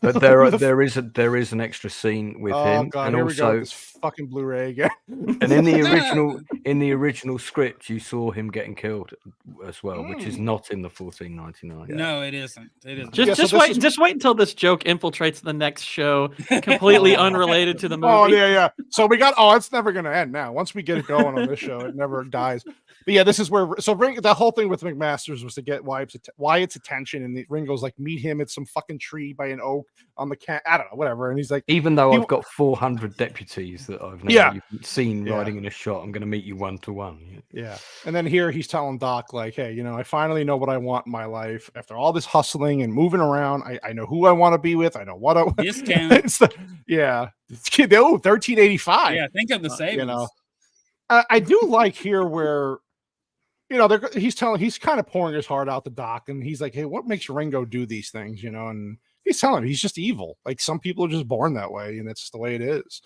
And I like how he's honest with him here, because Wyatt's like, I can't beat him. He's like, no, sorry, but no, he's just too good. I think he says something like, he said it's like him getting revenge for being born. Yeah. Yeah. I like he's that got yeah, that's great. Because that is, I mean, some people, it's just, you know, today it's being born in the wrong body and getting your tits cut off. But hey, that's just a whole different story. But yeah, and then I like this here now. Yeah, Doc's sick. He wants to help him, but he can't. And he's like, what is it like to wear one of those badges? So he just gives it to him because he figures he's going to die anyway, Wyatt, right? So he's like, let me give my buddy this badge. And I don't know if anybody the first time they watched this thought, oh, he's just playing here. Like, he's really not as sick. I think they did so many facts here. Holy man. Oh, I know. He's going nuts. Yeah, he did actually commit. Yeah, in real life, he did. That's true. Yeah. Wyatt probably wasn't. Wyatt Earp, the movie, again, I hated the movie, but there were little things you did learn. He was a great gunfighter, Wyatt Earp. I heard in real life, old Johnny Ringo ran with 3 other cowboys called the Beatles. Yeah, that's why he committed suicide. Exactly. Yeah, so this is where he tells them, hey, go to Mexico if anything goes down. And he's like, I don't have the words.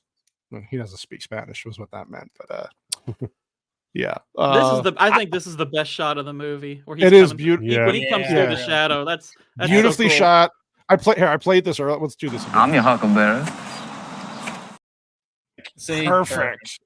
It's so perfect. And and you see Ringo's whole demeanor change. He's like, I ain't got a problem with you, bitch. Yeah, it's like, and he's scared of him because he's got a reputation, right? He's a great guy.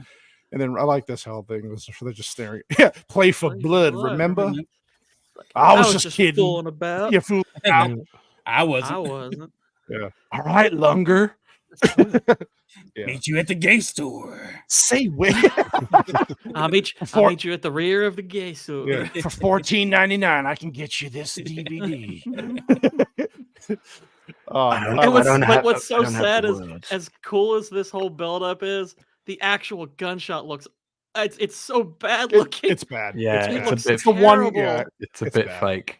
I mean, it's fine, but you know, it irks me every time. I'm like, this. Like, it's not even just that. It's his reaction to it. I'm like, this doesn't. Look good. It was weird. It was a very weird. It's just like, we made him retarded for a minute. Yeah. Poor soul. It was too much to bear. You shot the IQ out of him. 14. Now he can't even have a spelling contest. Let's finish it. And so they go out and then just Wyatt Earp and his immortals. Yeah, now that was kind of gay. I don't love the way this movie ended. Like I don't know, everything like Lance was saying, you could tell the sequences, they felt kind of out of place. Especially towards the end. I feel like this movie's like really, really overhyped. It is. Yeah, it's good, but it's got definitely it's got a lot of issues. It's got a rewatchable factor because of the performances. The action and the performances. But if Kilmer and Russell were not in this movie, and you had 2 so-so actors, and this would be a movie you pop on. It's funny because that's. Lance is basically saying what I was going to say when I scored the movie. I was like, this is a film that if you don't have the really strong dialogue and these excellent actors, this is a movie that's probably considered bad by most people. And the joke was, when I did the description, is this the best Western ever? I did it on purpose because people do believe that, and I'm like, no, bro. No, it's kind of insane that people think that. And people, like, again, you can like the movie, you can think it's entertaining, which it is. And again, it's a movie you pop on and you can skip to the parts you want to watch, right? That's why I love it. There's so many other films that are like, somebody on Twitter today Yeah, somebody on Twitter, when I posted about what we're doing for the movie this morning, somebody's like, "Oh, I think Unforgiven," because they were reading my description, and I did it on purpose to get engagement. And people are like, "Oh no, I think Unforgiven's a better." I'm like, "Oh, Unforgiven is a classic. Like that's a different. That's a different level." Tombstone is an entry level Western. That's the best way to look at it. It's entry level Western. It's a good way 100%. To introduce the genre. Did you tell that faggot that we're doing Unforgiven in the summer? Oh, wow. No facts, but you know what? I should have used those exact words actually. Which one or wait, who? I was gonna say if Clint Eastwood had read your post, Cannoli, he would have said, all those people that think Tombstone is the best Western, why don't you just go and stand over there? Yes, stand over there. And I'll be like, you know what, Clint?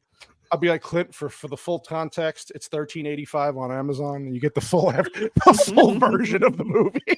See, this part right here bugs me too. It's just so awkward. It's like, yeah, it's a little it's a little over dramatic, and he's trying to I get what they're trying to do. We know that they're really good friends, but they're trying to like really push it home here. She was $14.99. Yeah, and he's trying to say like he was in love with his first cousin, and then like she joined a convent over. I'm like, oh my god, stop! And he's like, that's good, that's really good. I'm like, that's not good. Like, that's not good. He should have said that's good while he's slowly like putting the pillow over his face. Talking. Just go to sleep. Shh. Is that true, Vex? You haven't seen Unforgiven all the way through? Yeah, I've never seen the movie in full. I've seen so many bits and pieces of it. Well, let me ask you: did you like what you saw? Did you like what you saw? Like the little parts? Yeah. I'm in the same boat with Vex.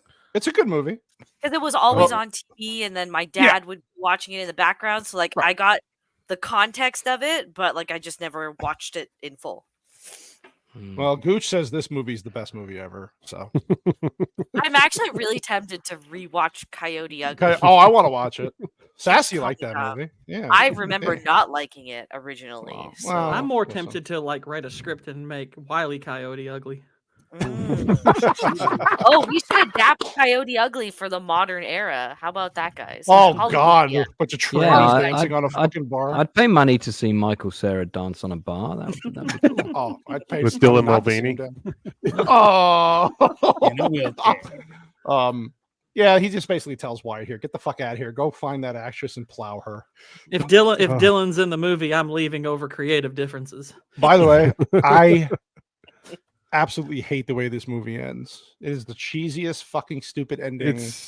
It's just so like, oh, it's rom-com. It's a rom-com. Yeah, that's what I hate about it. Yeah, I got to tell you what someone did in the cinema, right? So it was a packed out cinema. We saw this on opening night, and you get to that wide shot, and somebody shouted from the back, "What the fuck's up with that fucking fake snowman?" Oh, it's so obvious. And the whole cinema just fucking cracked It's up. so bad. And it's got this really weird change of music that suddenly sounds It does. like it's The from whole young tone Sherlock changes. Holmes. It's like Yeah. yeah, And it's like, well, have you ever seen the sun come up over the rock? I'm like, bro, what are you doing, man? This isn't that fucking When Harry Met Sally. Like, well, just come Lance, on, dude. ever since you mentioned that this is his first film, like you can tell it makes total sense now. Like it just like. Well, it was his first film directing, not his first. Yeah, script well, script. like direct. That's what I meant, like directing. Yeah, stuff. But I think you've got many cooks on this. That's why. I like how it's like I don't have any. He's like, I don't have any money. She's like, oh, my family's rich, which is not necessarily true in real life, but whatever. She should have just said, I'm going to open my legs. It'll be fine. Yeah. Dump loads into me, Wyatt. Jesus. Oh. And then there you go. It talks about his funeral. And again, it in context, like it makes sense. They were married 47 years, and it's like they had a beautiful fucking love story. It was just stupid how they did it. So yeah, you I don't get a understand. good shot of the snow in that last man, clip. it was just dumb. I hated this whole thing. They talk about the pallbearers and all that. And he died in 1929, I think. So you know, it was what it was, but that's Tombstone. Die of herpes. He probably did die of herpes. No, herpes. Herpes. Oh, the herpes. Jesus Christ, Gord, you're a sick bastard. You know that? So that's Tombstone. I mean, again, a decent movie. Like you said, it's an entry-level Western. You get the context of what's happening.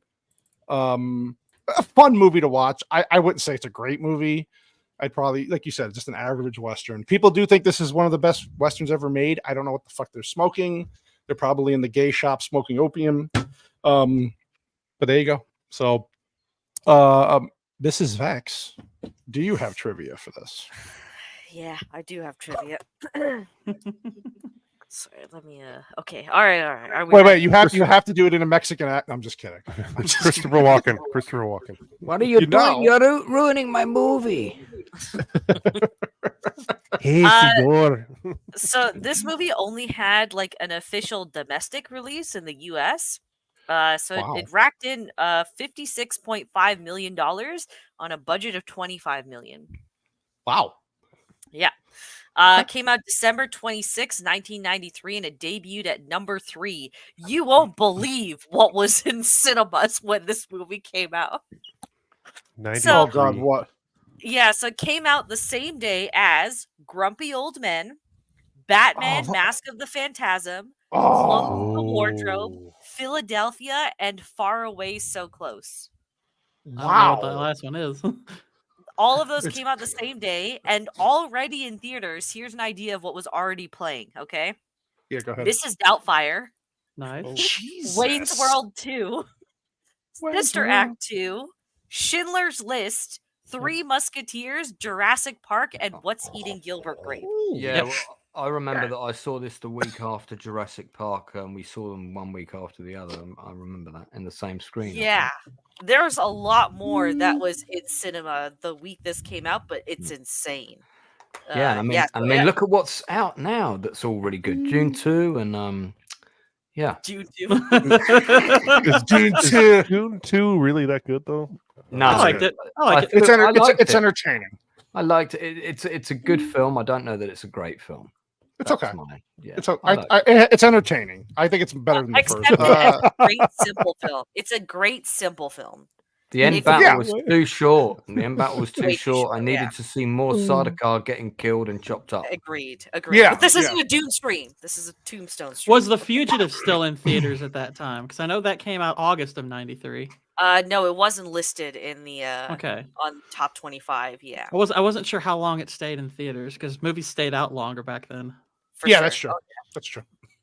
Please continue. All right. I left out a lot of the history because there's a lot of historical inaccuracies. So we went over that during the movie, though. That's fine. Yeah. So I just tried to keep it more to the stuff that wasn't mentioned. So, some years after the death of Doc Holliday, Wyatt was quoted in an interview saying, "Doc was a dentist, not a lawman or an assassin, whom necessity had made a gambler, a gentleman whom disease had made a frontier vagabond, a philosopher whom life had made a caustic wit, a long-lean, ash-blonde fellow nearly dead with consumption, and at the same time the most skillful gambler and the nerviest, speediest, deadliest man with a 6-gun that I ever knew." That was good, Max. Look at you. Yeah, she played Congratulations. Red Dead Redemption. She did. She was going all Arthur Morgan on that. I told you it was going to happen. Ye freaking ha. Now say it backwards. As a Mexican. Vex would have made a great Indian Sadie Adler. When the Earps first entered Tombstone, a grave marker in the cemetery says, "Here lies Lester Moore, 4 slugs from a 44, no less, no more." A real-life tombstone in Tombstone, Arizona, with that epitaph has been on display for the last 60 years. Lester Moore was a Wells Fargo agent murdered in Naco, Arizona in 1880 by Hank Dunston. Dunston also died in the fight and was buried in Naco. Interesting. According to Val Kilmer, screenwriter Kevin Jarre, I don't know, insisted the actors wear real wool costumes in accordance with the time period. In the Birdcage theater scene, Kilmer says a thermometer on set read 134 degrees Fahrenheit or 56 degrees Celsius. Kilmer suggested jokingly that this was the reason Doc Holliday killed so many people. Quote, "It's just like he wore wool in the summer in Arizona territory, and that made him mad." So true. It's so true. He's just trying to stop the global warming. He was based back then. Wyatt Earp became a consultant to the motion picture industry, advising on westerns after he moved to Hollywood in 1915. He frequently visited sets of several silent films directed by John Ford and starring Harry Carey. In the movie Tombstone, the role of Marshal Fred White was played by Harry Carey Jr., and as we got mentioned earlier, Wyatt Earp's fifth cousin plays Billy Claiborne. Nice. Wow. Yeah. George P. Cosmatos, is that how you say the last name? Yes. Claimed that Stephen Lang was drunk for most of filming. I can see that. I can believe that. That's the way to do it. Yep. In 1988, actor Kurt Russell named his son Wyatt Russell after Wyatt Earp. That's so gay. Wyatt's not a common name anymore, so. Yeah. Well, Wyatt Russell's an actor, guys. Yeah, I know he's an actor. Yeah. I was gonna say, for a second, I thought it sounded like y'all didn't know that for a second. I just said it was gay. I didn't say. Kevin Jarre's original script for the movie was significantly longer than the final film. It was intended to be an epic detailing the lives of all the combatant parties in the story. After Jarre was fired as director, George P. Cosmatos? Cosmatos. Yeah. You got it. Hired John Fasano to trim the script to focus primarily on the Earp family. Fasano received co-author credit in the early promotional materials, but his name was removed from the film's credits, probably due to a Writers Guild arbitration. Instead, Fasano was given an associate producer credit. Wow. I have it here that Jarre said he would also sue the studio if Fasano got credited as a writer.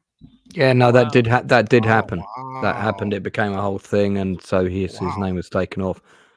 So that's interesting. At its founding in March 1879, Tombstone had a population of just 100.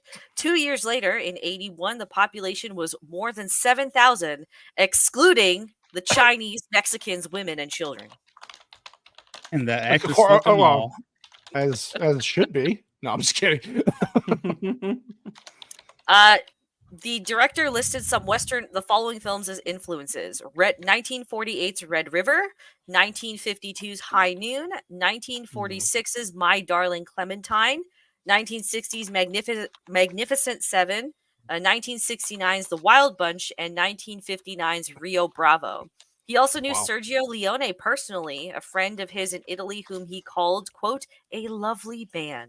He admired European directors of American films like himself, half Italian and half Greek, and like Michael Curtis and Sir Alfred Hitchcock because they had a different point of view.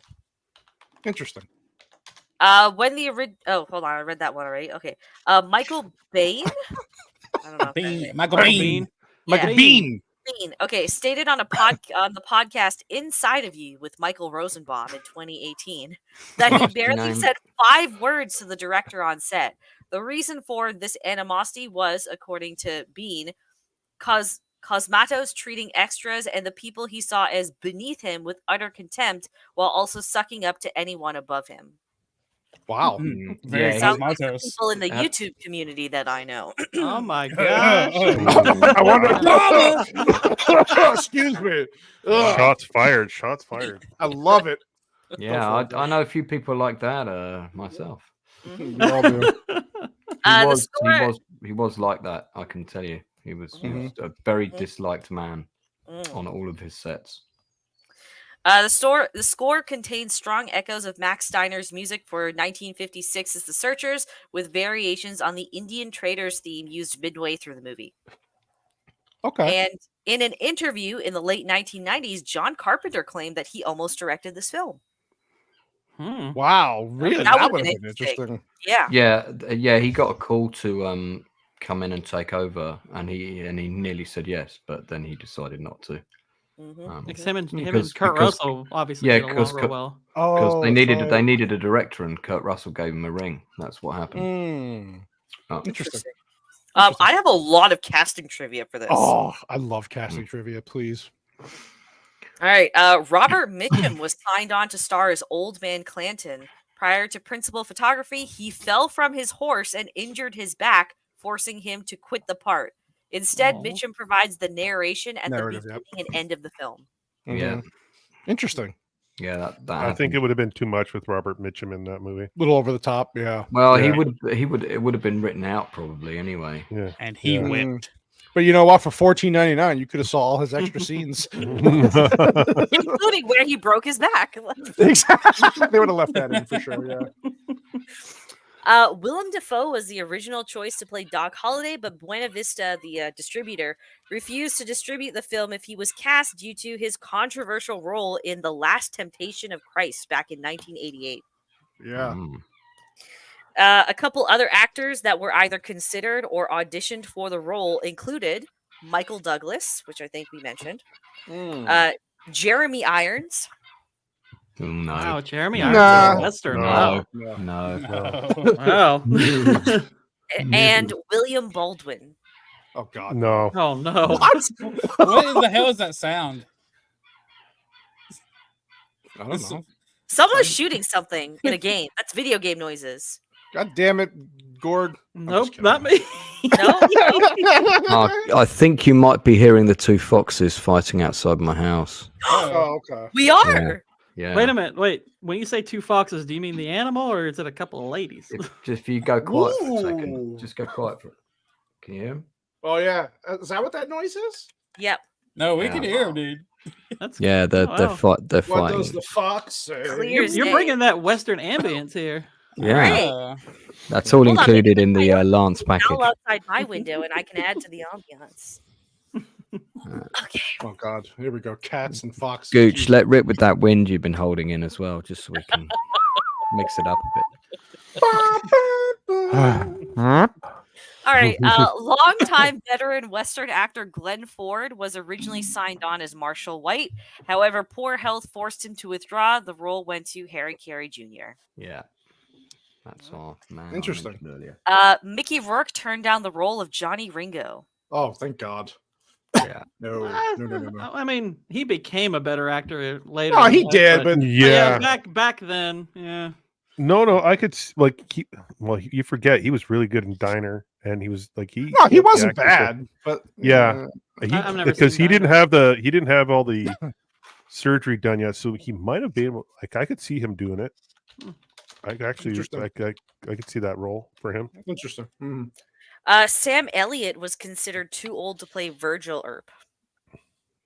Yeah, I could see that too. Okay. And yet, Kirk Douglas and Jack Palance were considered for cameo roles in this film. That would have been over the top. That would have been too Yeah. much. Okay. we already had City Slickers. Yeah. David Stratharn was in talks to play John Bean. John Behan? Behan? Behan. Okay, Behan. I definitely Behan. could see that. I could see that.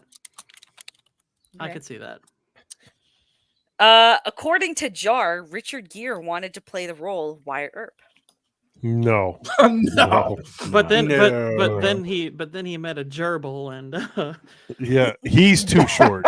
He's like Richard Gere's like what 5'7". He would have think been so. too short. Oh yeah. Yeah.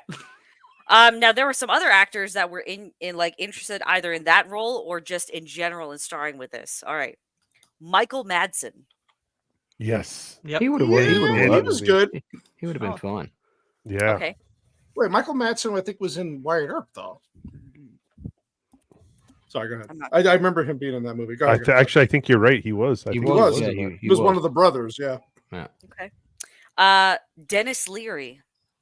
I don't know if he quite fits. He's got such Uh, a thick Bostonian accent. I don't know. Can he do a Western?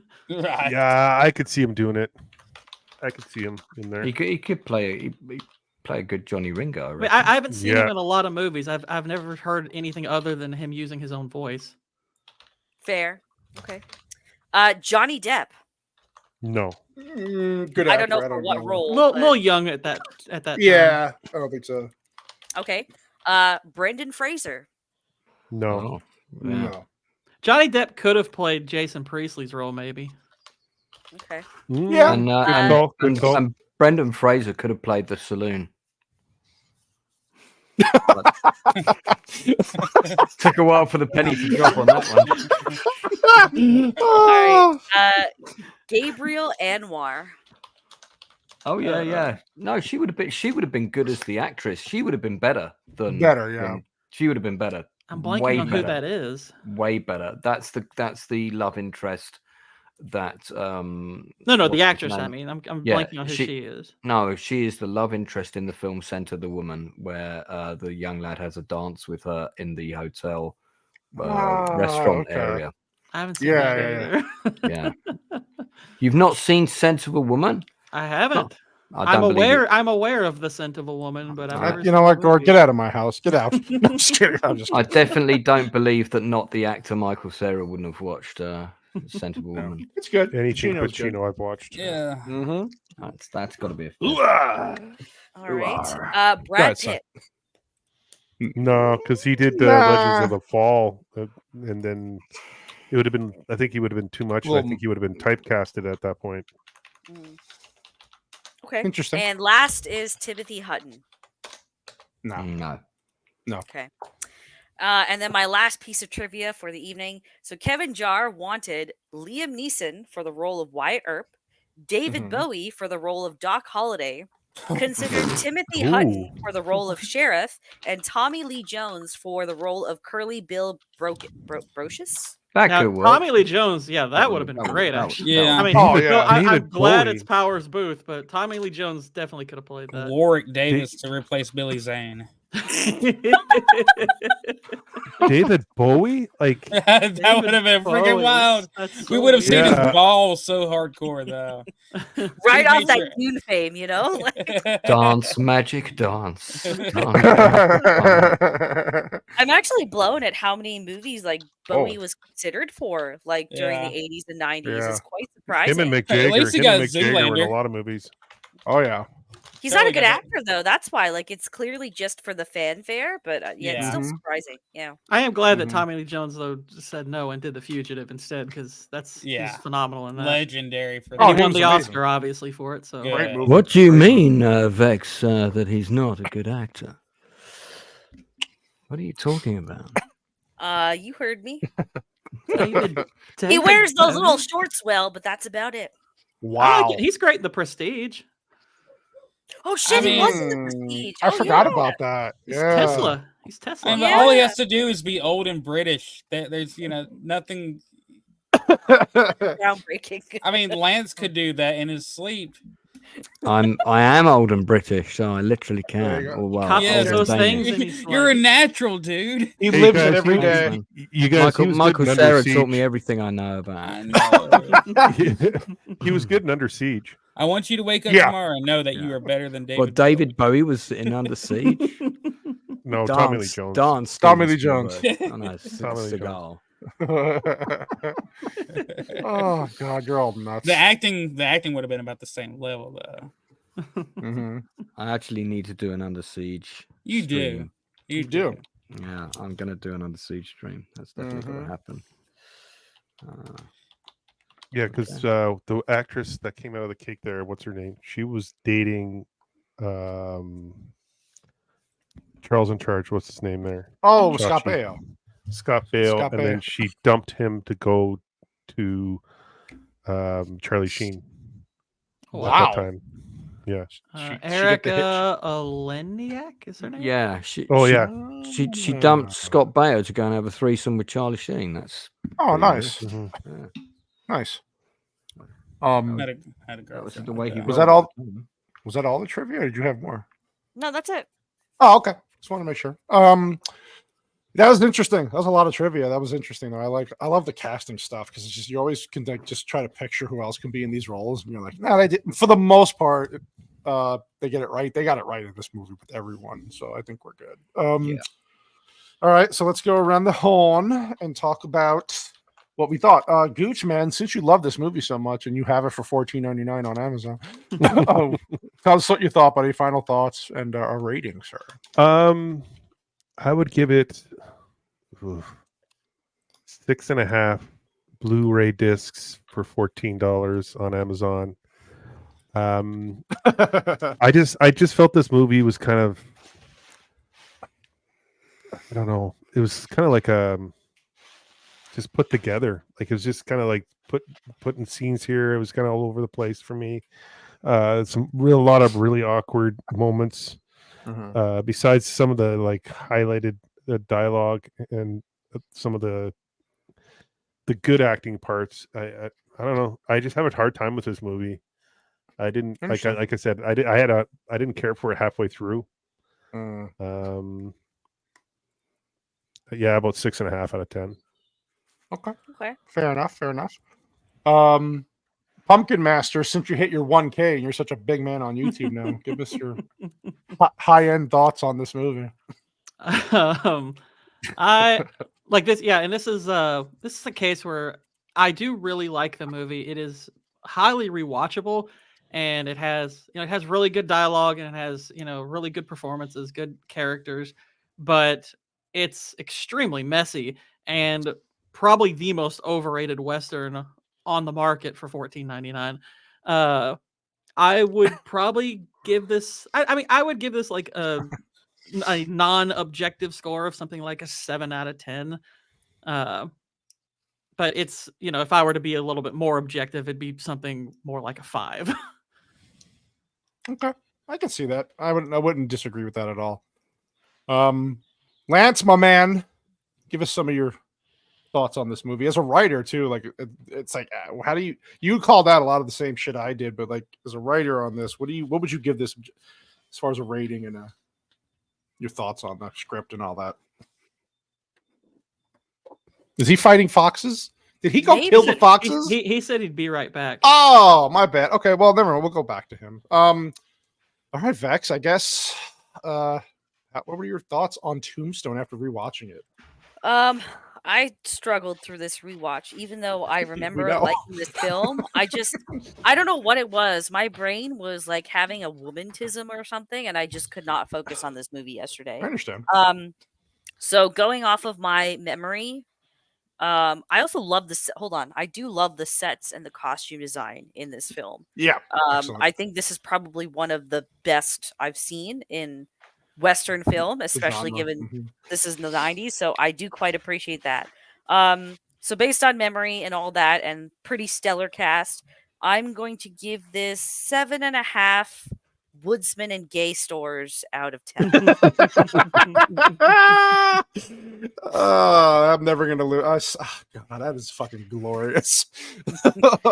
Now you got to put that logo with like for $14.99 on a shirt and sell that in the store.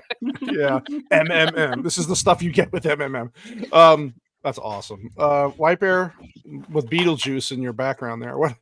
Give us your final thoughts, buddy. All right, now listen to me here. So, what I'm trying to tell you is that I like the hands are moving at the same time. My hands are moving too. Wow! What you got to understand? Wow, Gooch is a quick draw. This is probably more, I can't base my rating off of the emotion I felt behind the movie, because this is a movie I grew up with, and like one of those movies that me, my father and brother, and even my wife we all quote it to each other. Sure. I mean, it's probably, if not every 2 months, then maybe even less. It's bad, but I very much appreciate how the movie was shot. The score tremendously. It's memorable, but yeah, it's kind of just all thrown together. It's the piecework, that was put together, and it really should have never been released without more extended, larger, supple, milky versions of it out there for $14.99. For $14.99. So I'm gonna have to give it a $10.99 out of $14.99, just because realistically, I love it, but I'm allowed to love shitty movies. Yeah, we know. Okay. Lance, go ahead. I was saying. Wait, what did Whitey say? I didn't hear what he said. Wait, Whitey was talking? Yeah. Somebody mute that bitch. I didn't catch any of that. I was distracted. Did you want me to? Yeah. Your hands were busy, bro. As a script writer, you were going to say something, or? No, I was going to say, like, as a guy who's written books and scripts, like, give us your final thoughts on the movie overall. Well, first of all, I have to show you the Blu-ray for $14.99, which I have here. Oh, did you get that on Amazon? And I did. And there's also the vinyl sound, not the vinyl soundtrack, CD, because I'd moved on to CDs by the time. That doesn't look like the director's cut, though. Doesn't look like it, but it is. So you don't know anything, Gord. No, the American cover is different, I think. Yeah, no, we have different covers from here. That's quite common, and our cover. Yeah, like the regular version has that cover over here. Yeah, and our cover is the better version. So probably is. Jesus, I think I'd give this film a 7 Cactus Jacks out of 10. It's I mean, in terms of like plotting and pacing and script, it's really only a 5, but the action and the acting is what really elevates it. But I don't mean to imply the dialogue of the script is bad. The dialogue of the script is very good. The story and the pacing of the script is very messy, but that's because of all the production issues that we've talked about. So it's amazing that the film came out as good as it did. It could have easily been scrapped and ended up on the shelf, and we've largely got Kurt Russell to thank for that, because he was the one who was so invested in it. He was determined to make sure it didn't fall apart, and it nearly did. I think Bruce Brofton's score, that opening piece of music that introduces us to the cowboys, is iconic. That's another really good thing that makes the film stand out, that elevates it to like an above average movie, is the music and the cowboys theme and the music that comes with the action. Why he went into kind of young Sherlock Holmes territory for the fake snowman scene, I'm not really sure, but maybe and he said it was to contrast the desert, in his own words. He is the composer of young Sherlock Holmes, so it did feel like a piece of music that was left over from that. But one of the things I found with this Western, as opposed to say a far superior Western like Unforgiven, I really have to be in the mood to put Unforgiven on. Once I do put it on, I'm going to watch it straight through to the end. Tombstone is a Western like Silverado that I can chuck on anytime, and I can dip in and out of it. Although Silverado I'll always watch from beginning to end. It's a good movie. So, yeah, Silverado's way better than this, in my opinion. Way better. I agree. Oh yeah, totally. So, but you know, I think was it Gord, aka Michael, that said earlier, this is a good sort of level entry Western. It's a very accessible Western for people that aren't necessarily into that genre, because of the caliber of the actors that are in it, and because there's a lot of action, and it's an easy watch, and there's a romance naff story for the ladies. So, yeah, it's 7 out of 10. I think this is for you, Vex. This question are you 9/11 brown or 7/11 brown? I am 7/11 brown, so I will give you a good deal on a slushie, but won't bomb your house. Wow, Vex, I think you should have just replied to that you're definitely not into brown.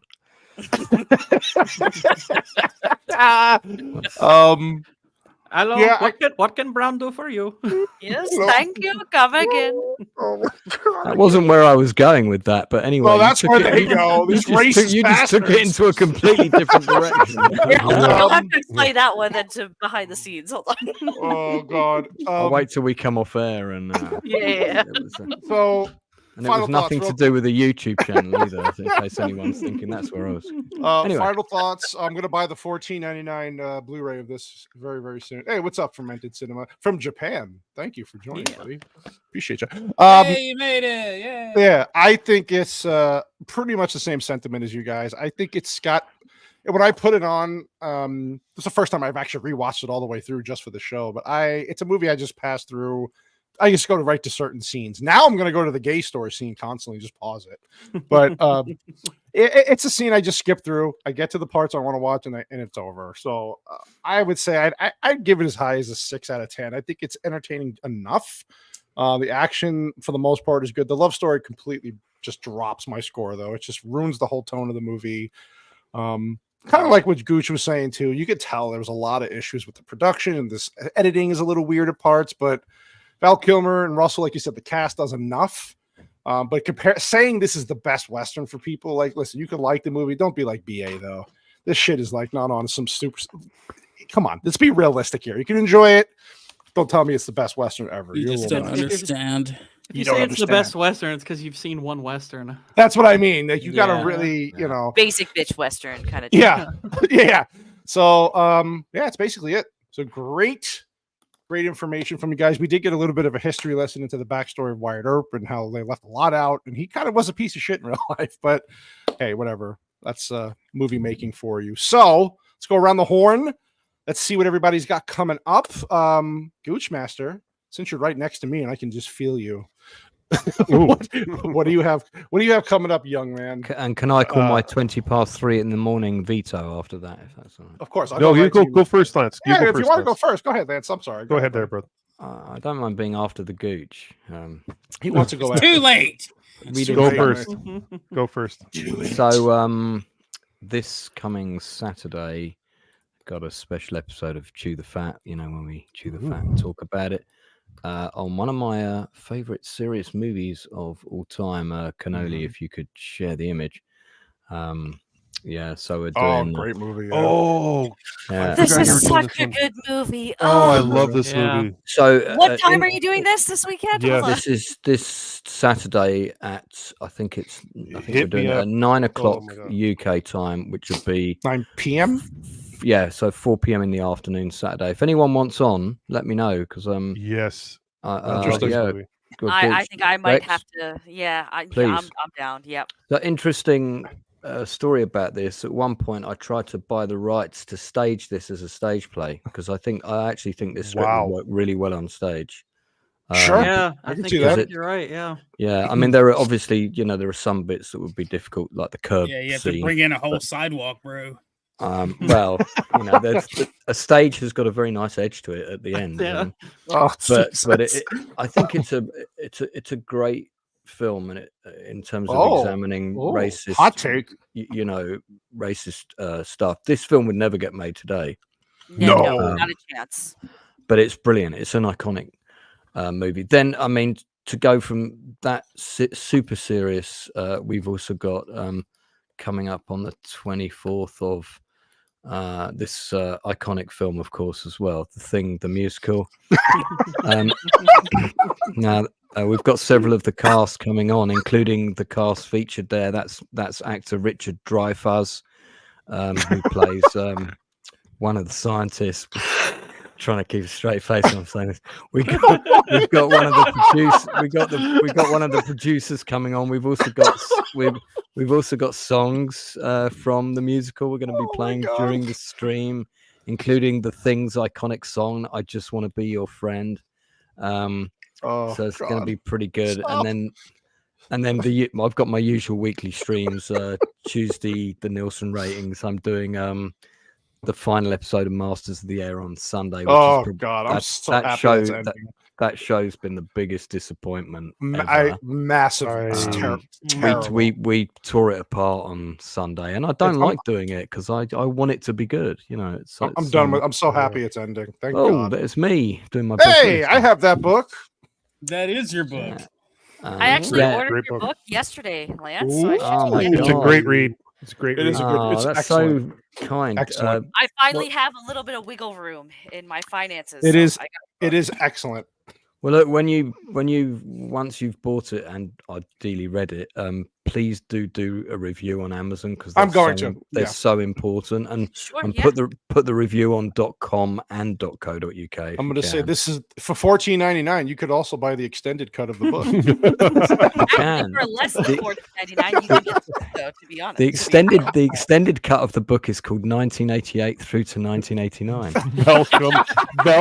Val Kilmer's in the parking lot with that coat on with the books of Lance. I'll be your Huckleberry. Yeah, I'll be your Huckleberry. Buy this book. I'm at the point in the book, Lance, where you just got to America. I'm a slow reader. I'm happy. Oh man, I just got to America. So now it's I mean, in terms of both the films I see and also the romantic failures, it gets very Dawson's Creek. This from there. book is not about Lance's experiences during 9/11. I'm not gonna lie, It's not. Pinoli, and I said this to Lance when he's at the camp. I was getting so angry. I could feel my fists clench. I got pretty upset. I listen. It's a great insight into this man. And it's fantastic. I can't stop reading it, and I love how he breaks the chapters down through each month, 30 days, and it's fantastic. Go read it if you can't. Go buy it. It's on Amazon. It's worth a read. I usually don't read because like Vex says, I'm a little retarded, so I needed to read something. It has helped with the ADHD though. You were right, Vex. So Lance, a quick question: how come you don't do a stream about that book?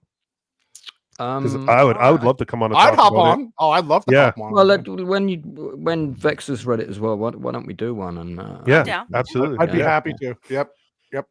Yeah, I ain't get it until you get the audiobook out, man. You got to hurry up on that. I'm waiting for Michael Cera to come back to me and let me know if he's going to do the voice for the. It's going to bring the character, my nerdy character, to life. I would happily do the audiobook. That would be so cool. Yeah. And you get to say British words. Do you write in British in the book? Oh God, yes.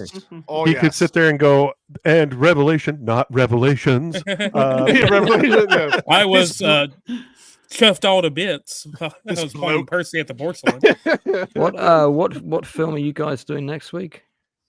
The Incredibles. I love that. No one remembers immediately. That's quite funny. We're a little slow here. I am a big fan of The Incredibles, so if I'm able to come on, I'd love to pop on if I can, but I may not be free. But if I'm hold on, let me look to see who's on. I think Platoon is on that one. Yeah, he is. That's a lot of British. I've never done a stream with Platoon before, actually. Oh, I would love to see you guys together on a stream. God. Oh God, that's just a little too. I'm glad you added on a stream on the end of that. I didn't tell you what kind of stream, so. No, I mean, wow. I mean, obviously, I've the been gay saloon. There's a gay saloon. It must be Stupenzo, Platoon, and Adam Gray. So yeah, if you want to hop in there, Lance. Yeah. Oh well, that's cool. Adam's on there. I'm not doing The Incredibles till May. Yeah, if I can, I'll come on. Platoon is like watching him. He's just the intelligence of that guy and his observational sort he's of, excellent mindset is just. It's just like, it's quite uncanny. It's like you're you're listening to some sort of alien master who's plotting the life force of the human race. He is incredible. It's quite surreal. The weird thing is, if you were in a bookshop and you heard him talking behind you to a mate, or he was in a pub, you would recognize his voice like immediately. He does have a unique sound. Yeah, but he's posted one hand picture online though, so I know he's pasty. I know it's really pasty. Well, he's British. I mean, come on. Look for a man in a pub. They don't see a lot of sun. Yeah, they don't. Just wanted to thank you guys for having me on again. Of course, Lance. And I was a bit. I might have been a little bit tipsy when I came on the. You're good, dude. We like tipsy, Lance. Just when I came on Sassy's thing to give her. You were tipsy, bruh. It's okay. Compared to what we got. Well, I just come in from clubbing when I caught what was going on, and I was really grateful that you sent me the link to come on because, I've been in that place myself, and I hate seeing somebody go through that. And as I've said to you guys before, I've had more support for my endeavors on YouTube from within the YouTube community in the 2 years, coming up to 2 years that I've been on YouTube, than I've ever had in the film community in the 25 years that I've worked in it. Mm-hmm. So, and I know not everybody loves each other on YouTube, but nevertheless, I appreciate the mutual support and I love collaborating with you guys, and long may it continue. We love Well, you. mate. Of course, got buddy. nothing We love but having you on. Lance. Always, Yeah. brother. Always, brother. It's a fantastic time, Lance, as always. Yeah. Right. Well, with that, I'd better dash to bed. All right. All right, Watch man. out for the boxes, man. Go Yes. dash. Go All dash. right, Go yeah. dash away, buddy. Go dash Thanks a to the lot, gay guys. saloon. Of course, Speak to buddy. you soon. Anytime, Barry. I'll see you next week. All right. Take care. Thanks, Bye. buddy. Well, we love Lance. Yeah. Lance Yeah, is, he's is awesome. unbelievable. Him and his 9 and 11 books are gonna go a long way. I swear, it looks like he's laughing at 9/11. It does. I love it, but I mean, bad. Yeah, it's bad. God. No, I love Lance. All right, Gooch. Back to you. Spread your Gooch around. Tell us what you're gonna be doing. Well, I would love to announce tomorrow night we are premiering Scavenger's Reign episode 1 on Diabolical Souls Presents. That's my we're gonna shit. be That's my reviewing crack it. right there. Okay, I'll be right back. Yeah, I can't wait. I can't wait for Vex and Cannoli to hop on, talk about it with like the others on the panel. And then Wednesday, I have Billy Tucci on. I'll be having a one-on-one with him. Is that talking about Stanley's his brother? career. Stanley's. He's the creator of She. He's like one of the original indie comic creators that made it really big. That I think Nice. $1 million. And so I'll be having a conversation with him, and then I'll be popping on to Zax's channel right after that. So go check out that. Yeah. And then Thursday we continue with Arcane. We'll be doing episode 8 with Little Platoon, Supenzo, amateur analyst, Zax, the whole gamut. Actually, Andrew, I think Bagface is going to be on with us this week, so it'll be a really good panel. And then you can catch me on Saturday Night Hypnosis with the crew there, as Hypnotic is killing. He's crushing it right now. He's doing great. Yeah. On YouTube. I'm so happy for him. The guy is a phenomenal guy. If you haven't subscribed to him, go check him out. Not that he needs subs, but he is literally crushing it. He's making it like great content and huge numbers. So yeah, I'll be on there with him. And then I think that's pretty much. And I think Saturday I'm gonna try to get on that American History X if I can. So that's a great movie. Yep. Yeah, I'm just and if you haven't heard of Diabolical Souls Presents, go check it out. Subscribe. I'm trying to get to what am I at? Oh yeah, just over 3,000. So I'm just trying to get to just a little bit over. Oh yeah. Oh no, yeah. No. I'm kidding. You fucking monetized bastards, man. No, but honestly, go check out these guys. Everyone here, go check out their channels, and Lance as well, and subscribe. Yeah. So definitely. Well, thank you as always, Gooch. It's always a pleasure, my man. Mr. Gord, congratulations! I forgot that on hitting 1,000 over the weekend. Yes, congratulations. Now that we're beneath you, tell us what we got coming up.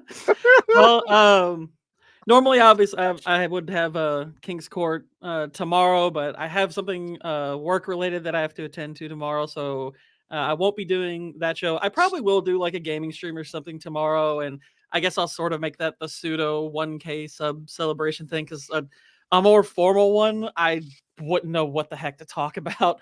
But on that subject, I mean, everyone on this panel, and Lance who just left, you guys especially, and a lot of people in the chat, your all support and you all having me on here. This was the first show I ever live streamed on.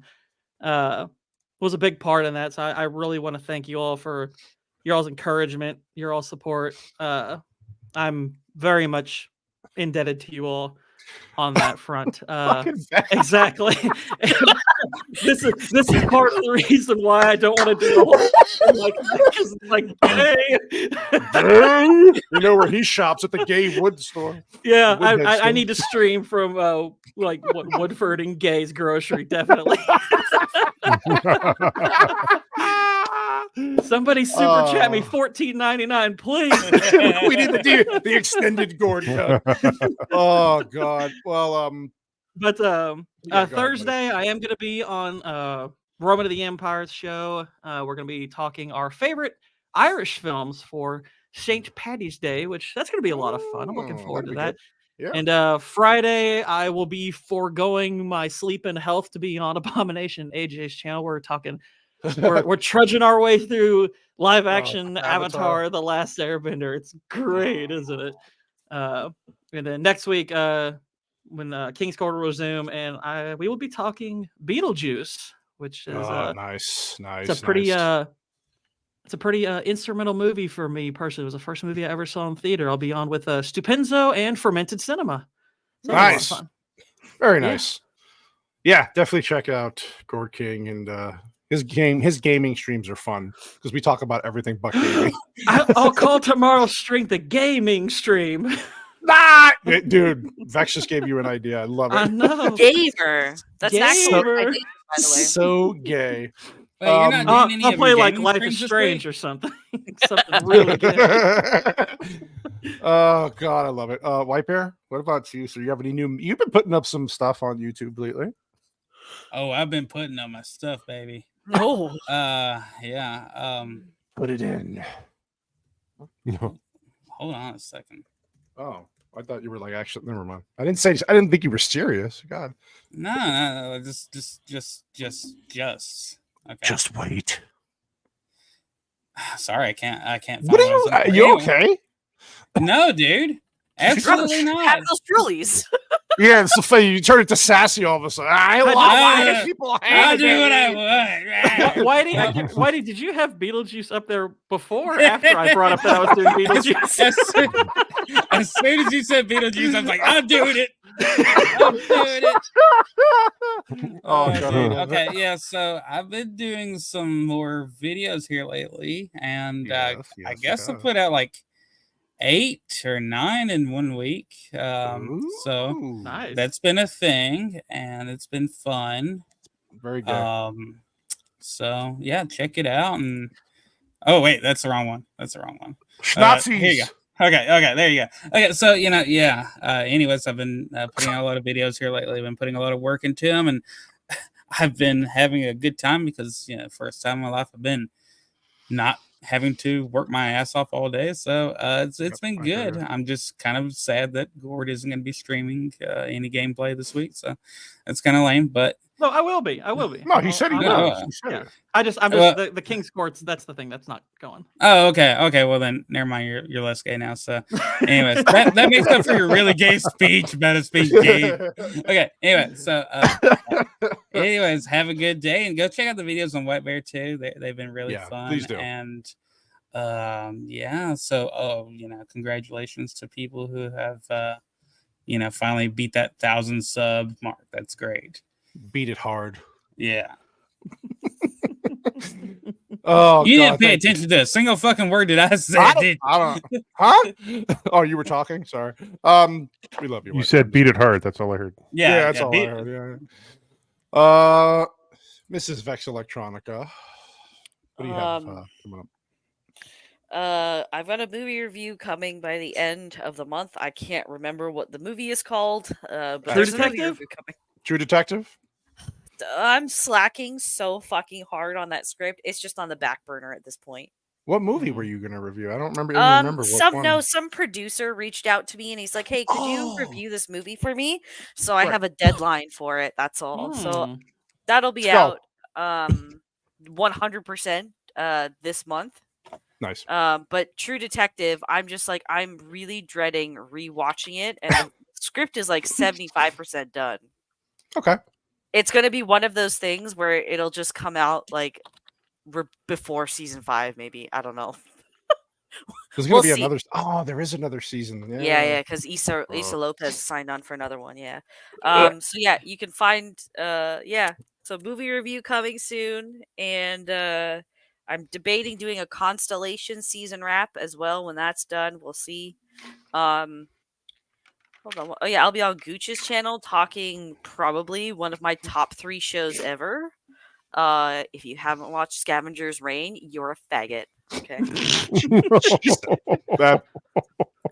That's I guess about I it. know what I'm doing here after the stream. Yeah, guy, I don't want to be called a faggot after the show. I can't even afford the stuff in that store.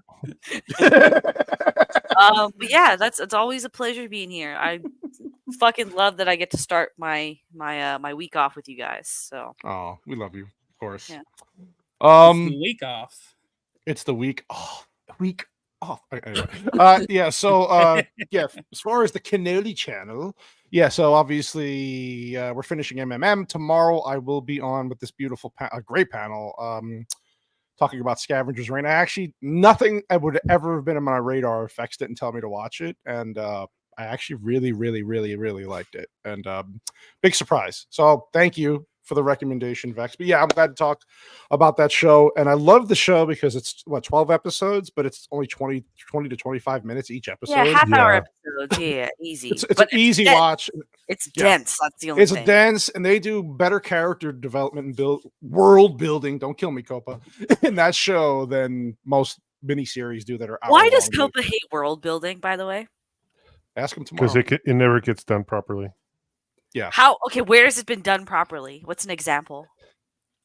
Well, hey, I'm not the one that hates. I don't know. Actually, that's a good question to ask him. Yeah. I heard him say that he hates world building, but I never, you know. Well, we'll ask him next time. He used to be on our show. Yeah, just wait until. Wait for next year when he gets back on our show. No, and then yeah. So tomorrow, Scavenger's Reign, and then Friday, the Cannoli Connection is back, and we get to talk to Price of Reason, who I absolutely freaking love. That guy cracks me up, and we're gonna try to guess what accent he has and where exactly he's from, because really, it's kind of hard to tell. He wouldn't even tell us on a camera off podcast. He was so secretive about that shit. Yeah, It was wild. We can see if we, but he's great. He's a great YouTuber. He's fucking hilarious, and he's doing well on the platform right now. So I can't wait to talk to him and get to know him a little better. So look out for that. And then yeah, like Vex said earlier, we are back next week with The Incredibles. So we're doing a little bit of an animation run, right? We did Batman recently. We're doing The Incredibles, and then I actually one of the Disney movies I actually really liked before they became pieces of shit. So is The Incredibles the one with the really nice ass? Yes. Okay. It's in the trailer. The mom ass. Yeah, the mom ass, yeah. The mom ass. So looking forward to that. We have a great panel for that. Look out for that on the socials. Again, please like the show here. Comment on it afterwards, because YouTube does really like that for the algorithm. I appreciate everybody who watched. Thank you, Waylon, for the super chat. The fucking chat in general was fantastic. As always, we love you guys, and without you, we would not have the ability to do this shit. So thank you again. That's it. We're out. We will see you next week. Love you all, and have a great week, people. Oh, and also support all these guys. Support all these guys, and all great freaking content creators. Their information's in the description. Can't ask for a better group of fucking people to do this with, and they're true friends and family. And now I'm going to stop being gay. All right, everybody, love you, and goodbye.